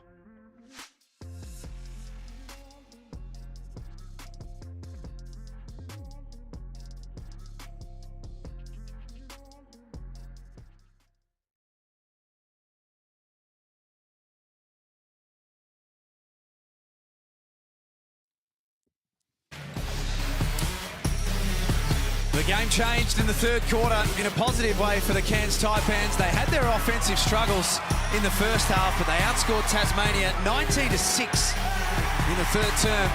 And now they find themselves in front. As we get set for the last quarter, they lead at 47-40. Yeah, they need to find some offense. Tasmania in this fourth quarter. They're still within striking distance, amazingly enough. Both teams struggling with their shooting tonight. But there you see it, 6 points in the second for Cairns. They got flipped, 6 points in the third for the JackJumpers. So who can find the mark in this fourth quarter to take the chocolates? Jared Kenny's little floater misses out. So, Pete, in a situation like this where no one can find the bottom of the net, everyone's shooting it as poorly as each other, what do you do if you're Tasmania? I mean, they had that three-quarter time huddle, so Scott Roth can draw something up, and there's Matt Kenyon getting downhill. That's what they've done well this game. When there has been a timeout or a break in play and Scott Roth can draw something up, they've executed well. We saw Liam break it down at halftime. Once something works like that, they need to keep going back to it until the Taipans try and blow it up or stop it. If you get an easy look, it doesn't have to go down, but if you run a play that you get a good look, go back to it. If you get another good look, go back to it until the Taipans do something different. Because when you come down and you're all out of whack, there's no one really setting up the offense, you get nothing out of it. He's searching for answers right now. Scott Roth, isn't he? No imports. Majet, Adams, McIntosh, all on the bench. No Will Magnay right now. So they're four key guys all on the bench as he tries to find some offense. Nice pass from McVeigh. Kenyon's points will count. At what point does he go back to Will Magnay, Liam? He's only played 6 minutes in the game, has 3 fouls. When's he going back there? Well, I say pretty soon. Right now he's got an all-energy group out there. Bairstow and McVeigh, Matt Kenyon, Jared Weeks. He's got his all-energy group out there just trying to create some havoc defensively to get a bit of momentum going. But there is a point where you throw Magnay out there, you run some action for him. Clear out one side of the floor. Let he and Majet run a little two-man game and see if you can find him over the top at the rim, get him going at the offensive end. Well, he rolls hard, and we've seen that. He opened a couple things up for Steindl and Majet. And even still, you can do it with the corner field with a guy like Quinn Steindl, because then the defense can't leave him. But these plays here, getting up, as Liam said, they've got the energy unit on there, being disruptive. If you're not good at setting up things offense in the half court, get those stops before the defense is set. Get out and run. Defense isn't locked and loaded, so you can get some easy baskets. Scott Machado injured early in the first quarter. Has been sitting on the bench with ice on his right foot for the remainder of the game. Meanwhile, we haven't seen... There he is, Machado. Taking it easy on the bench. We haven't seen Nate Jawai in this second half at all. Adam Ford rolling with Steven Zimmerman. Cam made the point earlier about knowing his role. Well, he's bought into that role in this second half, hasn't he? He's getting after the glass. No, not a whole bunch of offensive rebounds, although he's been trying to get that happening, but he's got a game-high 11 boards right now as he's limiting the JackJumpers to one opportunity. I've got a feeling Adam Ford might have had a halftime segment on in the locker room, and he's seen you in the classroom at the analysis centre highlighting Nate Jawai in the defensive end. Are we going with the classroom? Oh, we'll see what the fans want. They can throw it out there for us and name our new analysis centre. Hashtag NBL22. What should we call the analyzer screen? We call that a 3. It's from Jared Kenny. Well, they eventually did roll it into the big fella, Zimmerman in the block. Didn't really get anywhere with it, but found an open Jared Kenny on the weak side. 7-point lead to the home team. McVeigh travels. It goes from bad to worse. Well, those are the ones. McVeigh's eyes lit up initially. Thought he might have had some space to shoot it, but really good closeout to make him put the ball on the floor. Shuffled his feet. Another turnover. 16 turnovers apiece. Tomorrow we start things off with Melbourne and Southeast Melbourne in a throwdown. 1 p.m. at John Cain Arena. Of course, as always, check your local guides. See every game of this NBL22 season on ESPN. Juk Deng get himself to the free throw line. Adelaide and New Zealand in action tomorrow as well. And then the Wildcats and the Bullets finish off our Super Sunday. Some intriguing games in that slate. Here is Nate Jawai coming back out there. And to play through him offensively while he's out there on the floor. Looking forward to seeing Vic Law going up against his former team. They wanted him back, the Bullets. But he went out west and he's going to take on his former side tomorrow. Bit of feeling when Vic Law didn't re-sign with the Bullets as well. A bit happening on social media. Nathan Sobey, Jason Kadee, just to name a couple. Oh, well, those guys all in good fun, but they wanted him back. You know, they like playing with him. We know he's an elite talent, really good guy, great teammate. And I'll tell you, they picked up a very nice replacement in Robert Franks. That'll be a fun matchup tomorrow. Adams, the Kenyan who went upstairs and Big Nate went with him. Well, that's what Big Nate can do. Down low, come across being that help defender. I mean, the JackJumpers, Jawai comes straight back into the game, and not once do you put him in a ball screen to try and exploit what we've been speaking about. Noy catch and shoot. It's off the foot of Noy. Out of play. Just as we said that, as soon as Jawai back into the game, Scott Roth wasted no time, got Josh Majette back to the scorer's bench to check in. He's the guy that when you come off the ball screens, if Nate Jawai is sagging off in the drops like Liam showed at halftime, everything's going to open up. It's going to be a mid-range jump shot. If he comes up high, someone else is going to be able to get open, and maybe they can get something with Will Magnay rolling to the rim. Yeah, he's also, as you say, he's reinserted Will Magnay as part of that mix. That's a good look for Majette. He's had a rough night shooting the basketball. 3 of 13. Magnay sets a big screen. Majette at the free throw line. Maybe that might get him going. Yeah, well, they did a good job there, the Taipans. Timeout called here by Adam Ford. They did a good job there to keep Jawai out of that pick and roll defense. It's 51-45. A little over 7 minutes remaining in this one. Yeah, they switched off the ball, brought Majuk Deng up to guard that action, kept Jawai away from it, but Majette eventually able to find some space and knock it in. Tajir McCall, Pete, when that timeout was called, was haunched over at halfway, looks absolutely gassed. Well, that, and he got hit by 2 screens, so he fell on the floor twice. The second one was a big hit. The first one just slipped over a little bit. But he's given absolutely everything. Already played 30 minutes in this one, and he is giving absolutely everything on every single possession. Really lifted the Taipans back into it in terms of the energy. That's what you need. And that's what we speak about what they were lacking last season compared to the year before that. They were a high-energy team, but it was led by one player in particular in DJ Newbill. Now, Tajir McCall can be that guy.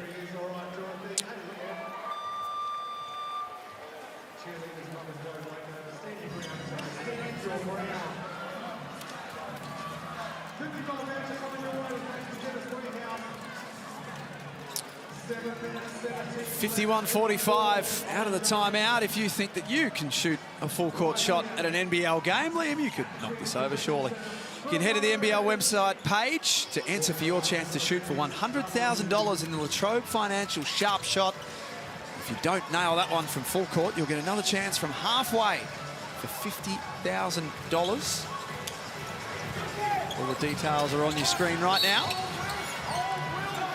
And that will be 4 on Magnay. Good play call from Adam Ford out of the timeout. Immediately corner play, cross-screen action down low to go at Nate Jawai in the block. A couple of reasons. One, you got to make the most of the big fella down there. He's a tough cover. And 2, make it tough for Will Magnay. Put him in a tough spot. Picks up his 4th foul. Good call. Nice pass for Kenny. Wide open 3. That's a foul on Nate Jawai. He doesn't think he did a whole lot wrong. I think Will Magnay and Scott Roth were holding their breath. Good pass from McCall. Had every right to really float it up there himself, but Jared Kenny was wide open. He just knocked one down a couple of possessions before that. 6 points the difference.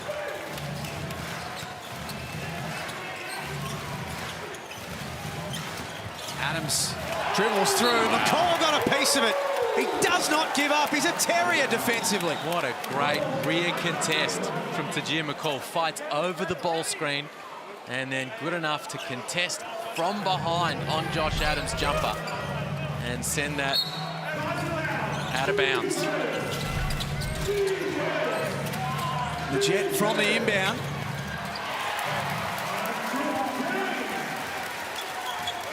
McCall drags it in. 15 points, 7 rebounds. He stood up for them in a big, big way in the absence of Machado. It's an offensive foul on Jawai. He's not going to be happy with it, but it looked like it was a good call. I think Jawai was looking to get somebody open for a while, and that's his 4th foul. In the end, he's having a few words to say to Will Magnay. See him swing the ball at the top of the key to start the possession. We're getting another look at it here. Just moving in, just leaning into Josh Adams. And he might not feel like it's enough, but he's a big body. So anyway, getting his knee across or thigh, as soon as you hit an opposition guard, they're going to feel it because of his size, and he's got to sit down with 4 fouls. And that hurts Adam Ford and his rotation. Magnay seemed to have the last touch on that. Adam Ford out of challenges though. Used his coach's challenge early in the first quarter and was unsuccessful. Scott Roth still has his.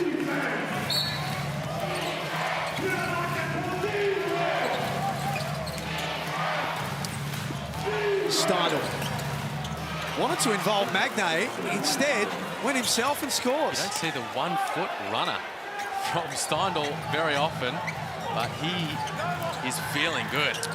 Lit it up the other night in Tasmania in that narrow loss. He's got his touch on point. The skipper playing some big minutes. It's Majet pushing up the floor. Adams for 3. It's missed by a long way. McDaniel crashes the glass. Steindl taps it back to the advantage of Majet. Second chance opportunity for Tasmania. There's McCall again. Well, they just can't buy one from outside, and Clint Steindl has hit 2 of 4 threes tonight. You take away his outside shooting, and Tasmanian JackJumpers are 1 of 22 from 3. And a lot of them have been some pretty good looks. Josh Majet 0 of 6. Josh Adams 1 of 9. That lob over the head of Magnay. 7 of 28 in round 1. 9 of 32 on Thursday from deep. So 25 and 28% respectively, but it's a whole different kettle of fish tonight. Just 11%, as Pete said. Deng shot deflected by Steindl. Noy late in the clock. That jumps out. It's been one of those nights. I was about to say, that about sums up the offensive scoring tonight. Clint Steindl comes up well short. Good closeout there from Bull Quoll. And still, only 4 points the difference.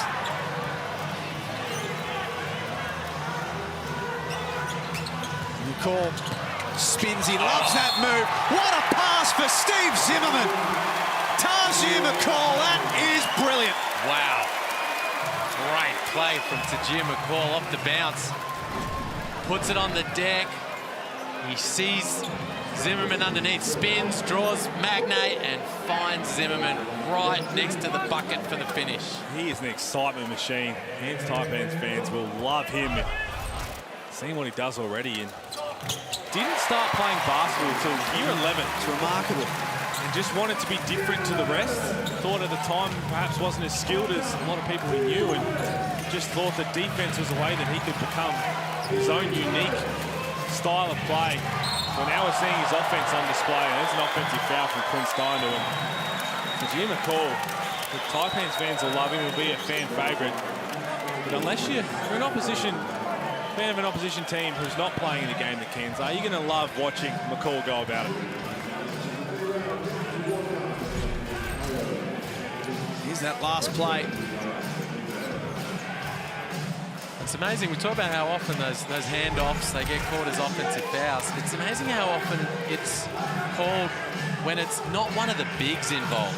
You know, when it's a guard like Josh Adams earlier or a wing like Steindl right there, guys who don't necessarily practice the art of screening on dribble handoffs, turn their shoulder and pick up the foul. Nice pass from McCall again, but Zimmerman was stripped of it.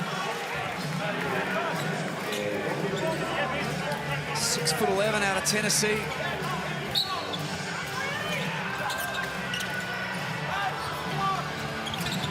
Got a nice roll late in the game.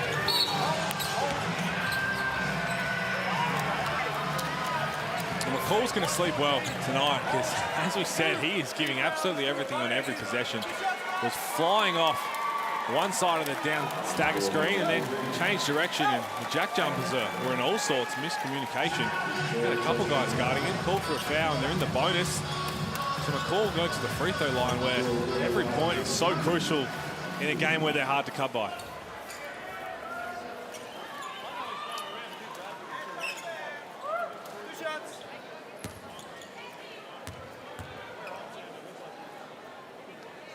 So a couple of looks in and around the NBA system. Tajir McCall had an Exhibit 10 contract with Atlanta, had a 10-day contract with Brooklyn. Still only 27 years of age, and you look at someone like a Jayshawn Tate, Liam, and what he was able to do with Sydney and how he used the NBL to find his way to the NBA, and look at the minutes he's playing now for the Rockets. Well, no doubt, he'll be trying to use the NBL as a platform. He was on that Long Island Nets team with Mitch Creek and head coach Will Weaver. As Adams comes up short there. And then, as you say, won that G League championship with Robert Franks and the Lakeland Magic. We saw last season, in fact, over the best part of 2 seasons, the impact that Cam Oliver was able to have here in Cairns and what it was able to do for his next step, which was a big one. Big possession here for the JackJumpers. Ticked under 4 minutes to go now in the fourth. Down 9, need a score here. They get it through Magnay. They're the plays we were talking about throughout the whole game. When they come off the screen, it's a bit ginger there, Will Magnay. His ability to dive, put his head on the rim, good pass from the Jet. Magnay finally just a bit patient, caught the ball and went straight up with the shot rather than trying to do too much with the ball on the floor. 7-point game, but he's come up a bit ginger in that one. 56-49. Some concern here for Will Magnay. Oh, when Scott Machado went down early, all eyes turned to Tajir McCall, and he has not disappointed at all. 17 points, 7 rebounds, 4 assists. Has brought so much energy. Yeah, he just plays so hard. This is right out of the gate as he receives some passes from Machado and then from Keanu Pinder got going offensively. But without Machado on the floor, he's turned into this. Their primary playmaker off the bounce. Late in the shot clock there, you see right before the shot clock buzzer gets to the rim. We know the defensive impact that he can have. He's had a couple of turnovers, 6 of them in fact, but 17 points, 7 boards, 4 assists, a steal and a block. And there you see, that right there, that shot chart, thanks to SodaStream, demonstrates why he's not in the NBA.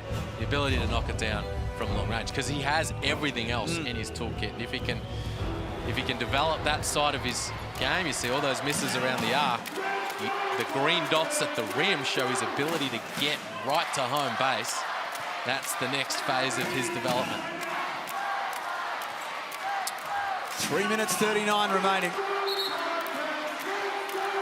We saw this the other night with the JackJumpers against the Adelaide 36ers. And they looked like they were down and out a couple of times in the last few minutes. Picked up their defensive intensity, got a couple turnovers, unforced errors from Adelaide, and then capitalised on the other end and had a chance to send it to overtime. We shouldn't forget that. Tasmania. They very nearly pinched it on Thursday. Josh Adams got hot.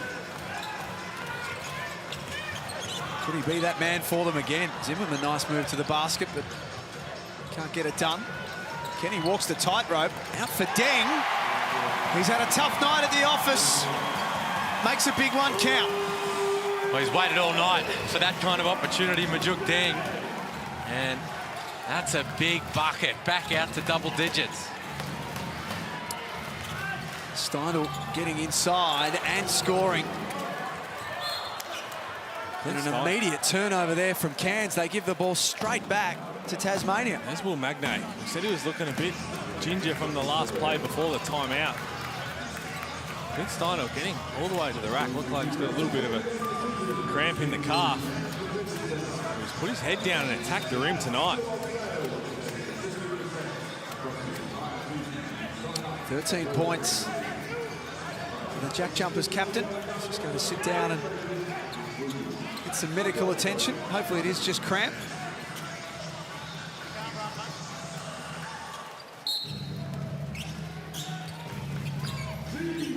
This is almost a free possession for Tasmania.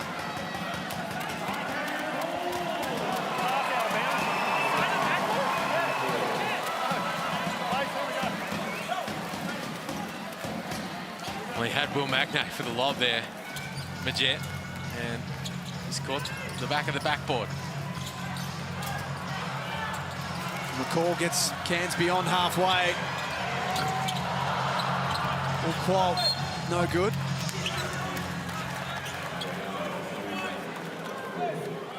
Eight down with 2:37 to play. That's a long time left.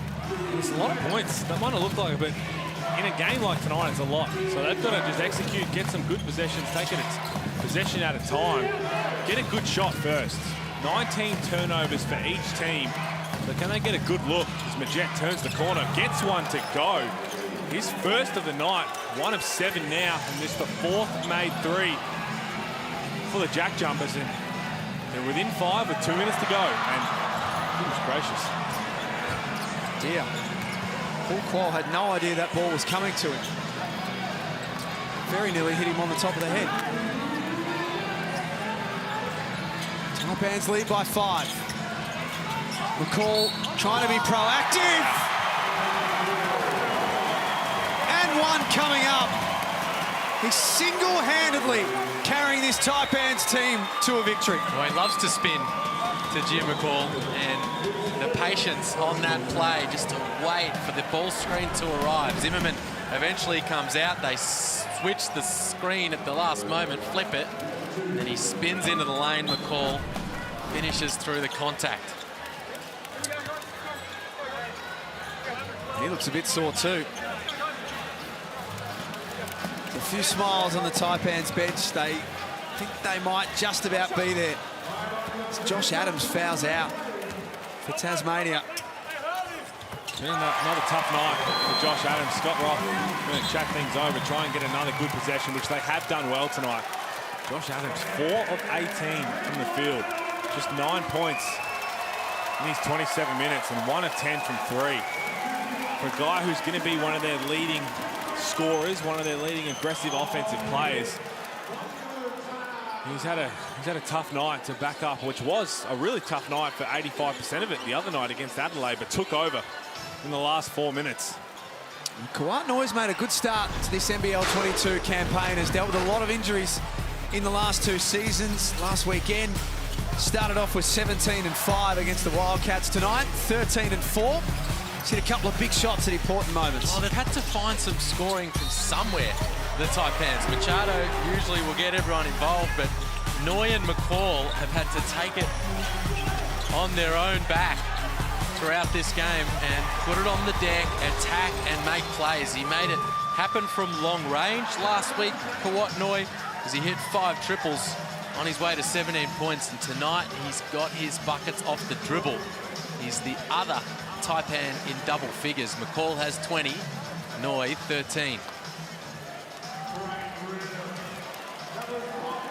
You can use the hashtag NBL22 right across the season here on social media. Still searching for a name for our analysis centre. At the moment, we're going with the classroom. Steindl. Misses. Foul on Jack McVeigh. Just a bit of hold of Kawatanoi's jersey, it looked like, just trying to get to the glass to try and get an offensive rebound. But again, good execution. Yeah, it was a good play. It's a great play. The little misdirection again with Clint Steindl coming off. a screen and then immediately getting a re-screen going back to create space. That's something that Scott Roth, when he looks back at this game, has to be very pleased with. That makes coaches happy. When you draw something up, they go and execute it. I know he missed, but that's exactly what the play he'd want. Now he just needs to find how they can execute throughout the whole game, because you can't have him talking unless we can go a bit down the NFL route and put an earpiece in Josh Majet's ear. Adam Ford, 19 wins and 18 losses as coach in his 37 games in the NBL with Sydney last season. First season in charge of the Taipans, and he looks headed for his first win as coach of this franchise.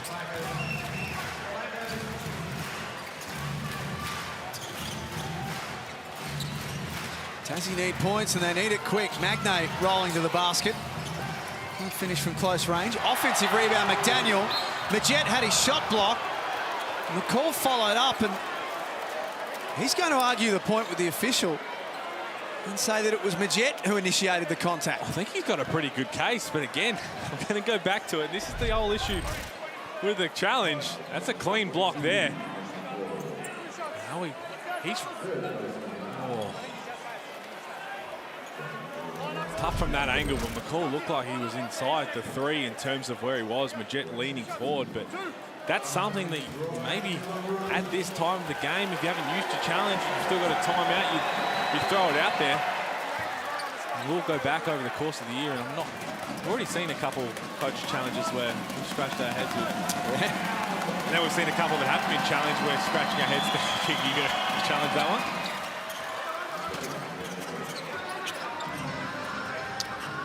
Back inside single figures. Scott Machado watches on down the stretch. This is his time with Cairns. This is where he takes control and looks after the ball. Kawatnoy was in there for an eternity. In fact, he was in there for too long. He stepped out of bounds. Little bump there and caught it and went to take off and change direction and just stepped out with the right foot. So another turnover here, and can they execute? Scott Roth drawing up something else to see what they can get. There's where Jared Kenny needs to show his leadership. Veteran point guard. They decided in the off-season, the Taipans, not to bring back Tad Duffelmeyer Jr., talented young backup point guard. Adelaide snapped him up, and they decided to re-sign Jared Kenny instead, and it's for his veteran leadership. So with Machado out, got an 8-point lead, a minute and change to go. Kenny's got to grab the reins and close this one out. Let's get courtside to Cam Tragar. Well, boys, I've been really impressed with Coach Adam Ford. From all reports, gave his team a massive bake at training yesterday. They weren't doing a drill properly, and he unloaded, didn't miss on anyone. But then he's the first one out there tonight, rebounding for his Chargers. He was the first coach on the floor, rebounding for his team, shooting early. So seems like a real player's coach can crack the whip when he needs. But the ability to win without Scott Machado tonight, if they are able to hang on, has been really impressive the way he moved the pieces, boys. Well, he has. And the only thing I'm disappointed about is no three-piece suit for the first home game. Yeah. He was best dressed by a mile last year in NBL21. Probably a bit of a different temperature than in Sydney, up in far north Queensland. But when you wear it that well, surely you deal with the rest later. Yeah, it's a more understated look this year for him. McCall, outlet pass for Kawatnoy. He's bumped by Jack McVeigh, and that will be the end of his night. Jack McVeigh is pleading for Scott Roth to challenge it.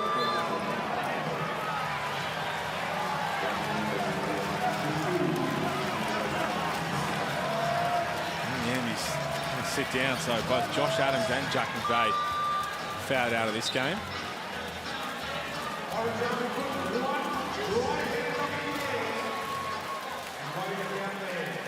The JackJumpers will have a good chance to think about things where it has gone wrong for them tonight, but the news doesn't get any better because their next assignment is next Sunday at RAC Arena against the Wildcats.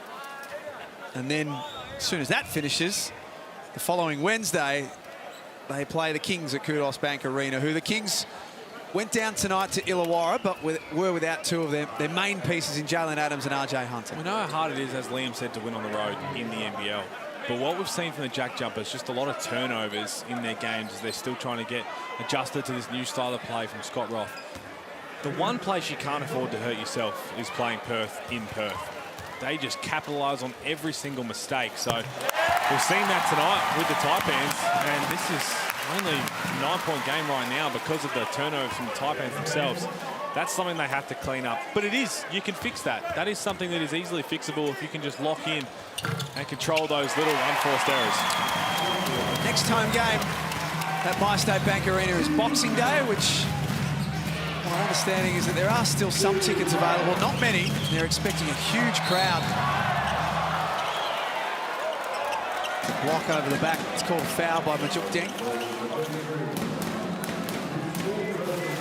You can see Tajir McCall there, Liam.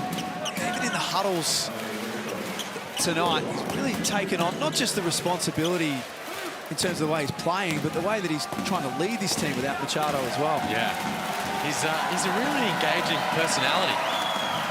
Had a chat with him in the pre-season, and it was one of the more enjoyable chats with all the new players around the league that I had, because he's just a friendly guy. I'm sure he's a terrific teammate. Guys that have played with him rave about him, and certainly leads by example with his effort and his energy. He's taken on that leadership role on the floor tonight in the absence of Scott Machado. Still the pressure from the JackJumpers, but Taipans bust through that pretty easily. Kenny pulling the trigger on the three. It's a party in Far North Queensland. Well, they dug deep, didn't they? When they lost their floor general and just different plays. Just, ooh, Magnay just rides. Zimmerman. It was one of those.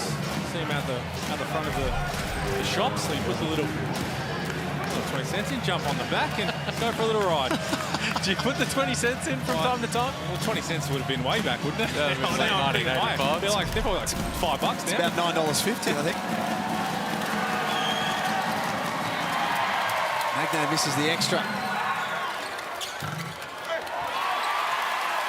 Zimmerman drags in the rebound and takes care of things for Cairns. They lead it by 10.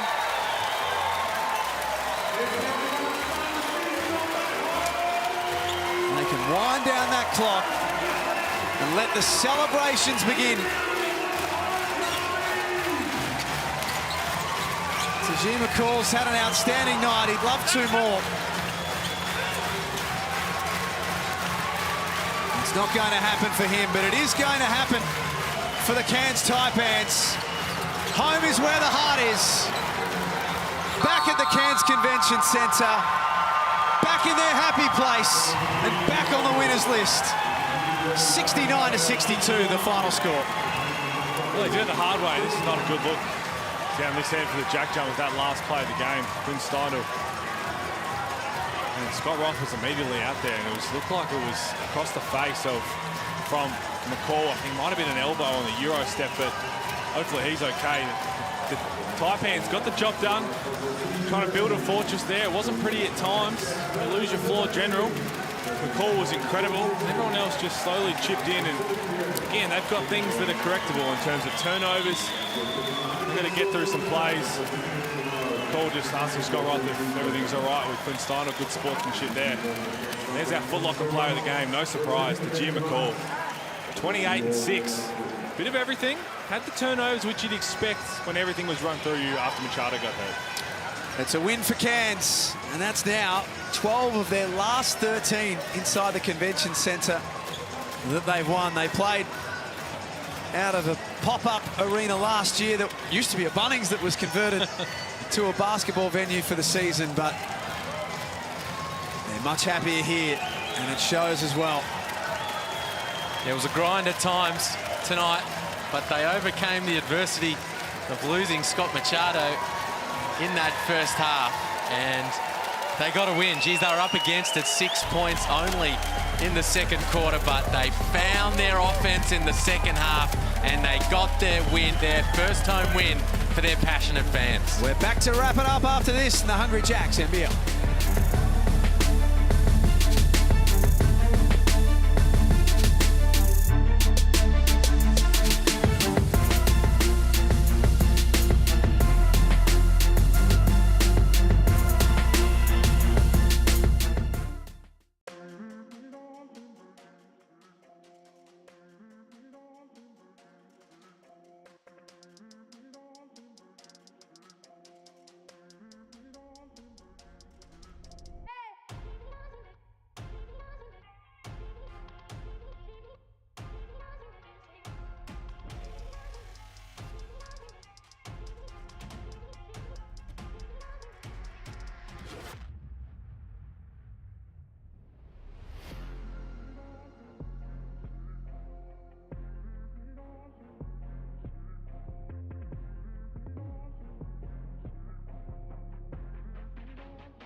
The Hungry Jacks NBL, the Cairns Taipans becoming the first team in this NBL22 season to be down at half-time and win.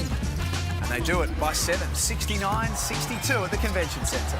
Well, it doesn't matter how you get a win in your home opener. You just got to get it done. Your fans have come out excited to see what your team's going to bring to begin the year. They lose on the road to open the season, the Taipans last week, but they came out and they ground this one out. Machado goes down early and others stepped up. Bullquall hit a couple of shots that helped the cause in that second half, but this man, Tajir McCall, was spectacular. 20 points, he led the way, 6 rebounds, 6 assists, and that one from Jared Kenny was the icing on the cake of a home opening win for the Taipans. 20 points for Tajir McCall. From a Tasmanian point of view, Pete, the shooting numbers aren't great, particularly for some of their main stars, as we're about to see on the screen, but what else broke down for them? Why couldn't they get it done tonight? I mean, it's the execution, the unforced errors with the turnovers. But that stat there, 5 of 34 from 3. Take out one of them because Josh Majette heaved it on the buzzer. 4 of 33. They were at 12% from 3 for the game. When you're putting up 30-plus threes a game, and they're doing that, they're putting up a lot of threes in their opening game. So that's obviously the design that Scott Roth wants to play with. You've got to knock down a lot more. You've got to knock down at least 10 to 12 each game to have any sort of chance to win, especially on the road. When the shots aren't falling, which they haven't been, what's your backup plan? Can you attack the rim? Can you set up plays to get guys downhill? We saw it a couple of times when they did execute out of timeouts. Scott Roth can't call every single play. Got to rely on those guys, the point guards, Josh Majette, Josh Adams. These are experienced guys. They're not straight out of college. These are experienced guys. Scott Roth's got to say, guys, I need you to be able to come in there, run the plays, and let's get some offense. Such an even season that one win can change a whole lot of things as far as the ladder's concerned. Look at what it does for the Taipans, albeit only 2 games played so far. They've got themselves up to 5th on the ladder all of a sudden. That'll feel good. I'm not sure how long they're going to spend up that high, but it'll feel good in the meantime. But geez, yeah, it's going to be tight all season long. Look at those three up the top though: Perth, Southeast Melbourne, Illawarra. Good start for them. So it was Illawarra getting the win earlier in the night over Sydney, and the Cairns Taipans winning 69-62 over the Tasmania JackJumpers. We're back for the triple header for Sunday Hoops on behalf of Liam, Pete, Cam Tregar and all of our team behind the scenes. They are the best in the business. Thank you so much for being with us tonight. It's the Hungry Jacks NBL. We're back tomorrow. This program is brought to you by Hungry Jacks and Bunnings Trade.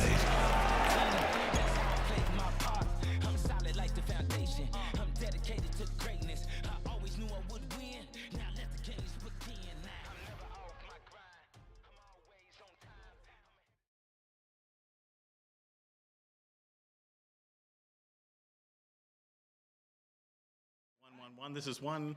Press the mic 1, 1, 1, 1. Press the mic 1. Hey, hey, hey. Press the mic 1, 1, 1, 1, 1. Yeah, right. Try 2. 2, 2, 2. This is right hand side. 2, 2, 2, 2, 2. 1, 2, 3, 4, 5.